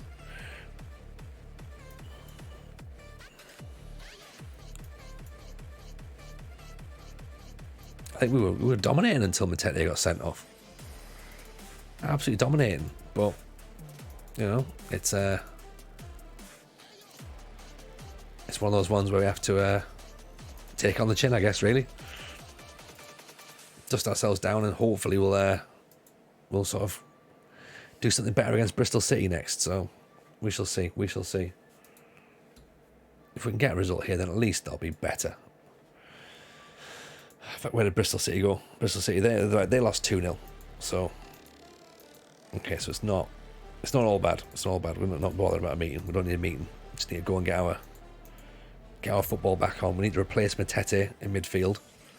Again, they're going with that stacked defence. Okay. Which is okay. We can do that. Barry Bannon's being recommended. Big fan of that. Big fan of that. So Matete is probably going to be replaced by Corey Evans, I think. Pritchard is an option to replace Embleton, who's probably a bit tired. Ross Stewart's knackered because he had to play all game up front on his own pretty much. I might play Diallo there up top, play Alice Sims a little bit further back, and then put Gooch out on the right.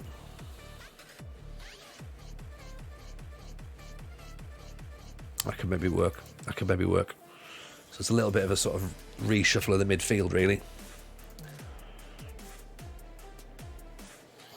And then Diallo goes up top, so he's not letting stuff go wrong in the midfield. Okay, Bayo has gone to Arsenal. Now this is interesting, right? This is interesting. Is he available for loan? Yes, he is. They want all of his wages paid. No chance.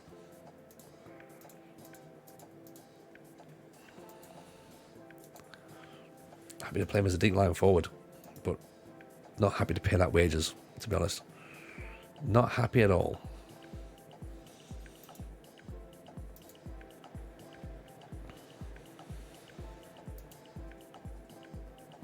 Far too much money. Far too much money for someone like us.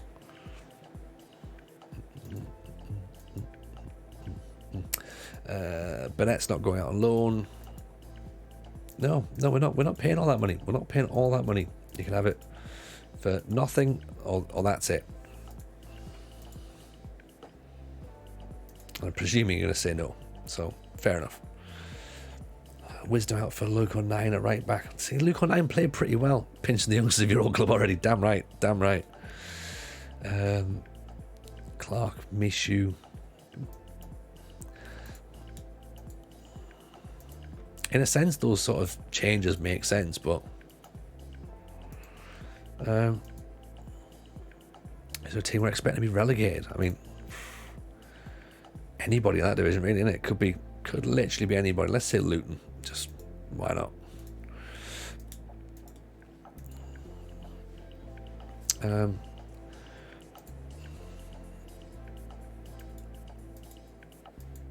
Right, let's see if we can let's get a result. Let's get a result here against Bristol City. That's what we want, okay? Because if not, it's gonna be a long season or a short season, depending upon the last one we did was a short season. So it's possible it might be the same again. You never know. You never know. Chili Taconi, appreciate the follow. That's very kind of you. Thank you for that. So this is what we're going to go with. I think Yara Sanogo, by the way, we've got on trial as well. So he's someone we might look to sign on a free. 17 jumping reach and 15 heading. Acceleration of 12, strength of 14, 6'4", good teamwork as well. So might not be the best striker in the world, but could potentially be handy for what we want at this level. An extra bit of height, particularly, could sort of make the difference, maybe. But yeah, we're going to put Diallo up top now, just because he's quick. 12 for finish is not brilliant. Will we carry on this save after the beta? Depends. It depends on how it goes, I guess, Nick. Really, if it looks like it's going well, I'll probably put it onto YouTube and do that. But we won't be streaming it because obviously, like, the mainstream will be the British Steel Challenge. Rob Woolhouse, welcome in, appreciate you, buddy. Very kind. Thank you for that. The man of beauty. Oh, it's kind of you to say. It's very kind of you to say. So yeah, we'll probably put it on YouTube if we do keep it going. I'd like to keep it going because I quite like managing Sunderland. But we have got a Villa save going on as well that we're going to put on YouTube because of course Mr. Gerrard got sacked, so I thought, right, fine, I'll do that. Have that running as well. So I'm trying not to get too many things going on, but I'm aware that I'm already now saying that, there's loads of things going on. So we'll have to see. We'll see what's what. If it's fun, we'll keep it going for a couple of seasons. It won't be a long-term thing, obviously, but maybe take it to like 5 seasons or something. Don't understand how he's missed that. Do not understand how he's missed that. Sounds like Jordan Pickford's picked the playlist tonight as well, doesn't it? Definitely get the rave on, innit?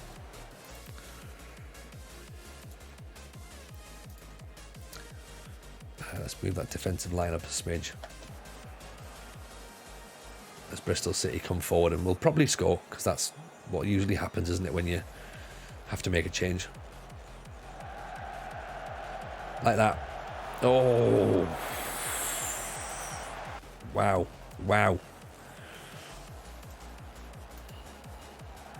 Don't understand how they've missed that, but never mind. We've just gone close. Alice Sims with the header. Bentley launches it. Ballard gets his head on it. Diallo just moves out of the way, really, to be honest, doesn't he? Can't make good tackle by Gooch.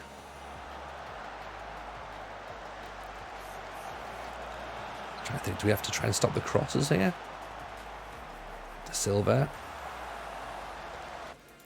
Could look to stop the crosses, actually, couldn't we? Because they are absolutely enjoying that.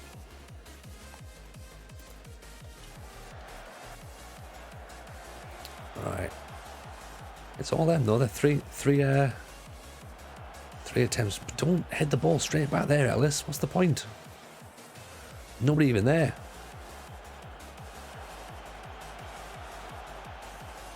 What's happened? This is England.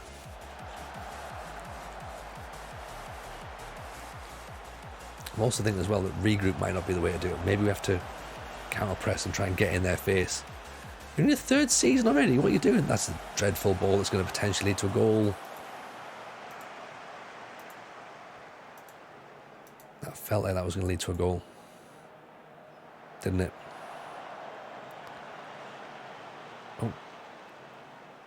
Conway.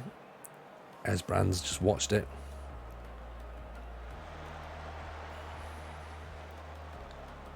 Uh-oh. Oof. Over the top. Over the top. You're not a know who's going to like the competition changes for the European competitions. It'll ruin FM23. Really? What happens? What happens? Give us the spoilers. Right, there's Diallo. He's gone for it, but it's not really the... Let's just roll the ball out. To the fullbacks. Let's try and build from the back, actually. I think this whole launching it thing is not really working for us. 3 shots, none on target. We've barely had the ball up top, to be honest. So maybe we need to change it up. In fact, look, we've not been on top at all. We're hanging on. Champions League gets 24 teams in one group, play 8 games, top 8 go through. Really? I mean, that'll be tricky to work out how they do that, but I suppose that's a thing, isn't it? Say we're doing well enough in possession. We're not really. I'd probably go a bit more direct, possibly. Maybe look to hit some crosses in.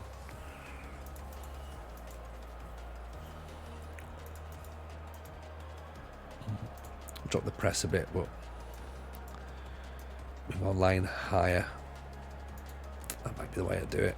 Pritchard's looking a bit nervous, so maybe we have to make a change. Maybe Caressa might have to come off. Ross Stewart's a bit fitter, so we can bring him on in replace of Diallo in the second half as well, if needs be. Let's also go positive as well. Try and force him a bit more.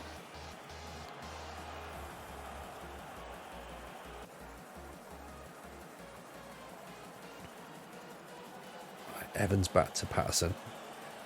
Wisdom. Esbrand, foot on the ball. Launch up top. Quaresma. The ball through for Diallo. Oh, good save. Something. Quaresma. Sims. To be honest, no one's tiring at this minute. They're not so much my favourite club, Chile. They're the team they're the team that I was born closest to. So I was born in Sunderland. Lived in the northeast for a long time. I'm actually a Villa fan, and it was just one of those things where we started the beta with Arsenal, didn't work out very well, and I thought, you know what, let's have another save. I thought best way to do is just go back to Sunderland. It's a save that we know, we've done it before, so I thought, right, let's have a little look and see if we can do something. Lyndon Gooch is having a terrible time, to be honest. 6.3, so let's bring him off. Let's put Ross Stewart up top so Diallo can drop back into midfield. Then who else is not playing particularly well? In fact, Diallo himself's not playing great. Corey Evans isn't doing a great one. Who's your team, by the way, Chile? Anyway, who are you supporting? Ellis Sims isn't having a great time.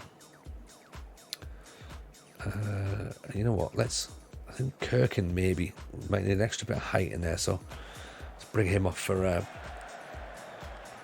Esbrand. So here's Diallo. Gives the ball away, doesn't it? Newcastle fan. Okay, Joe. Welcome in. I guess if I was a Newcastle fan, I'd probably laugh as well, but Hearts fan, nice.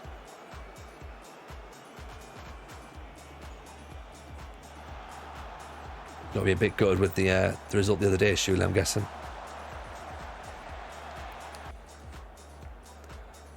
Oh, that's very diplomatic of you, Joffus.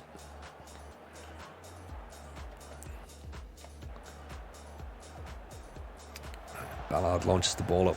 Quaresma's not going to get there. Can't believe that Ricardo Quaresma isn't wanting to get involved in the game against Bristol City. Who would have thought? I think it's time for him to come off, actually. I say that. He's on the ball now. Sims has put it over the top. Right. So Patty Roberts for Quaresma.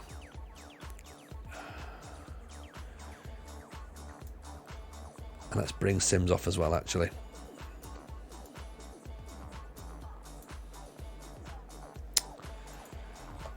Not 100% sure it's the right thing to do, but we'll try it.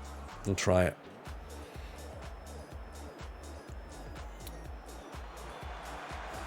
Header's gone wide. We're starting to come back into the game. We are starting to get back into the game. That's good. Roberts doesn't get the ball past Scott, though.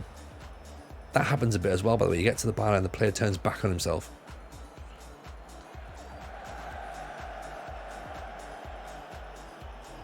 Luke 09, we don't want him to do to get shooting. There's Diallo. Yes. Always want to do a Sunderland save, but it feels wrong. You know what? We did it as part of our Discord community challenge a couple of years ago, and people actually got into it. Even Newcastle fans did it. They hated it because it was Sunderland, but it was a good challenge because of the fact that it was obviously they were League One at the time, and it was just hard and horrible. So yeah, it's worth doing because it's such a difficult club to manage.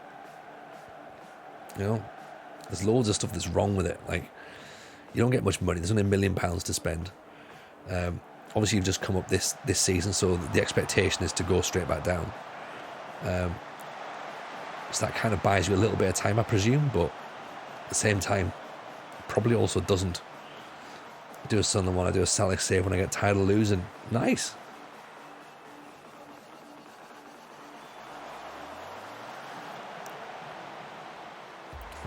Over the top.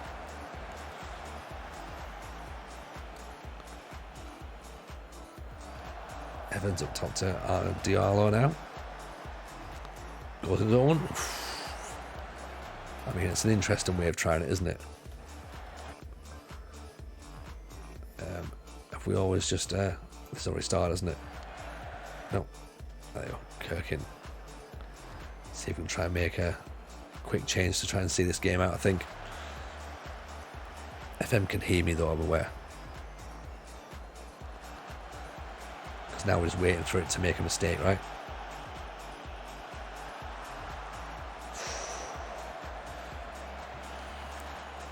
Right. Time to probably bring Diallo back into midfield. Right. Evans can go there. Diallo can go there. Stewart's going to have to go there, and he's going to have to be a target forward on his own. DLF actually on support. In fact, maybe even bring Diallo off. Or Bailey Wright, maybe. Defenders are tiring. Who's going to make more mistakes? Defenders, actually.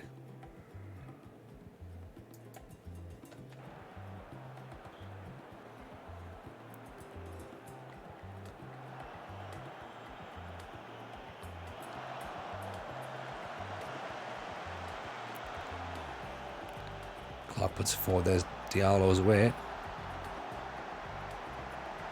Deflected up. That's fine. Bentley's caught it. 10 minutes to go. Well, we'll try and look to lock it out if we can. Evans, Pritchard, Stewart, Clark. Thought about it. Looked like he was going to miscontrol it as well, to be honest. 09. Can't get the ball in. Clark gets it back. It's Diallo. Nearly. Right, flags up. Right, now it's time. So, shorter passing, slower tempo, bit of time wasting on, be disciplined. Don't run. Do not pass the ball. Let's go a little bit. Standard line, maybe. Regroup. Don't want to be doing anything too silly. Slow the pace down as well. And then change that as well to cautious. Hopefully we can see the game out and get some points. Kirkin. Just run into the box. Elevator music. It has gone a bit elevator, hasn't it? It's weird though, because it's gone from like a sort of... It's gone from a rave to an elevator. So it's like the inside of a Arctic Monkeys album or something. But even the music's just like, oh, okay, we're not convinced this is happening yet. Pritchard, Diallo, Clark, 09, Ross Stewart heads over the top. It's okay. It's fine. He's got it into the decent position there. 40 seconds to go. Get the ball anywhere. Get the ball anywhere. Friendly ghost. I know, mate. I know. Not just yet, though. Not yet. There's not. There's still time. There is still time. Ballard puts his foot on it. Bailey Wright puts it forward. Ross Stewart just nods it on. Vinya. Closer. There's the 3 points. That's what we were talking about. Right. We are off to the races. That's what it is. Right. 3 points. Everyone's happy. Oh, now we can start celebrating life at Sunderland. This is what it's all about. Look at that. Up to 14th. Oh, it's a thing of beauty. We love it. We love it. We love it. Right. What we're going to do is we're going to celebrate that by going and dropping a raid onto my boy, the official H2. You will love him. Thank you as always for hanging out tonight. It's been great fun.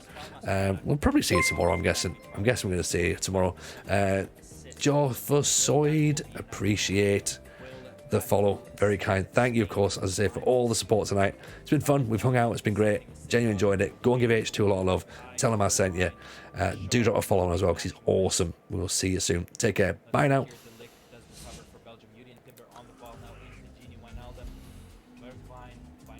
Memphis is in. We just spoke about him. He puts it into the back of the net. He is wheeling away in celebration, but that may have been fractionally offside. As Tony Jameson with a huge raid. Look at that, Tony. You just brought goal vibes for Netherlands. We're watching the World Cup. Shout out to you, you absolute legend. Mr. Athletic himself, Tony Jameson, my brother. Thank you so much for the raid. You're far too kind. Let me hit a pause for Tony. Let me hit a pause and just tell you guys, if you don't know who Tony Jameson is, I don't know what you're doing with yourselves. Just kidding. You're probably doing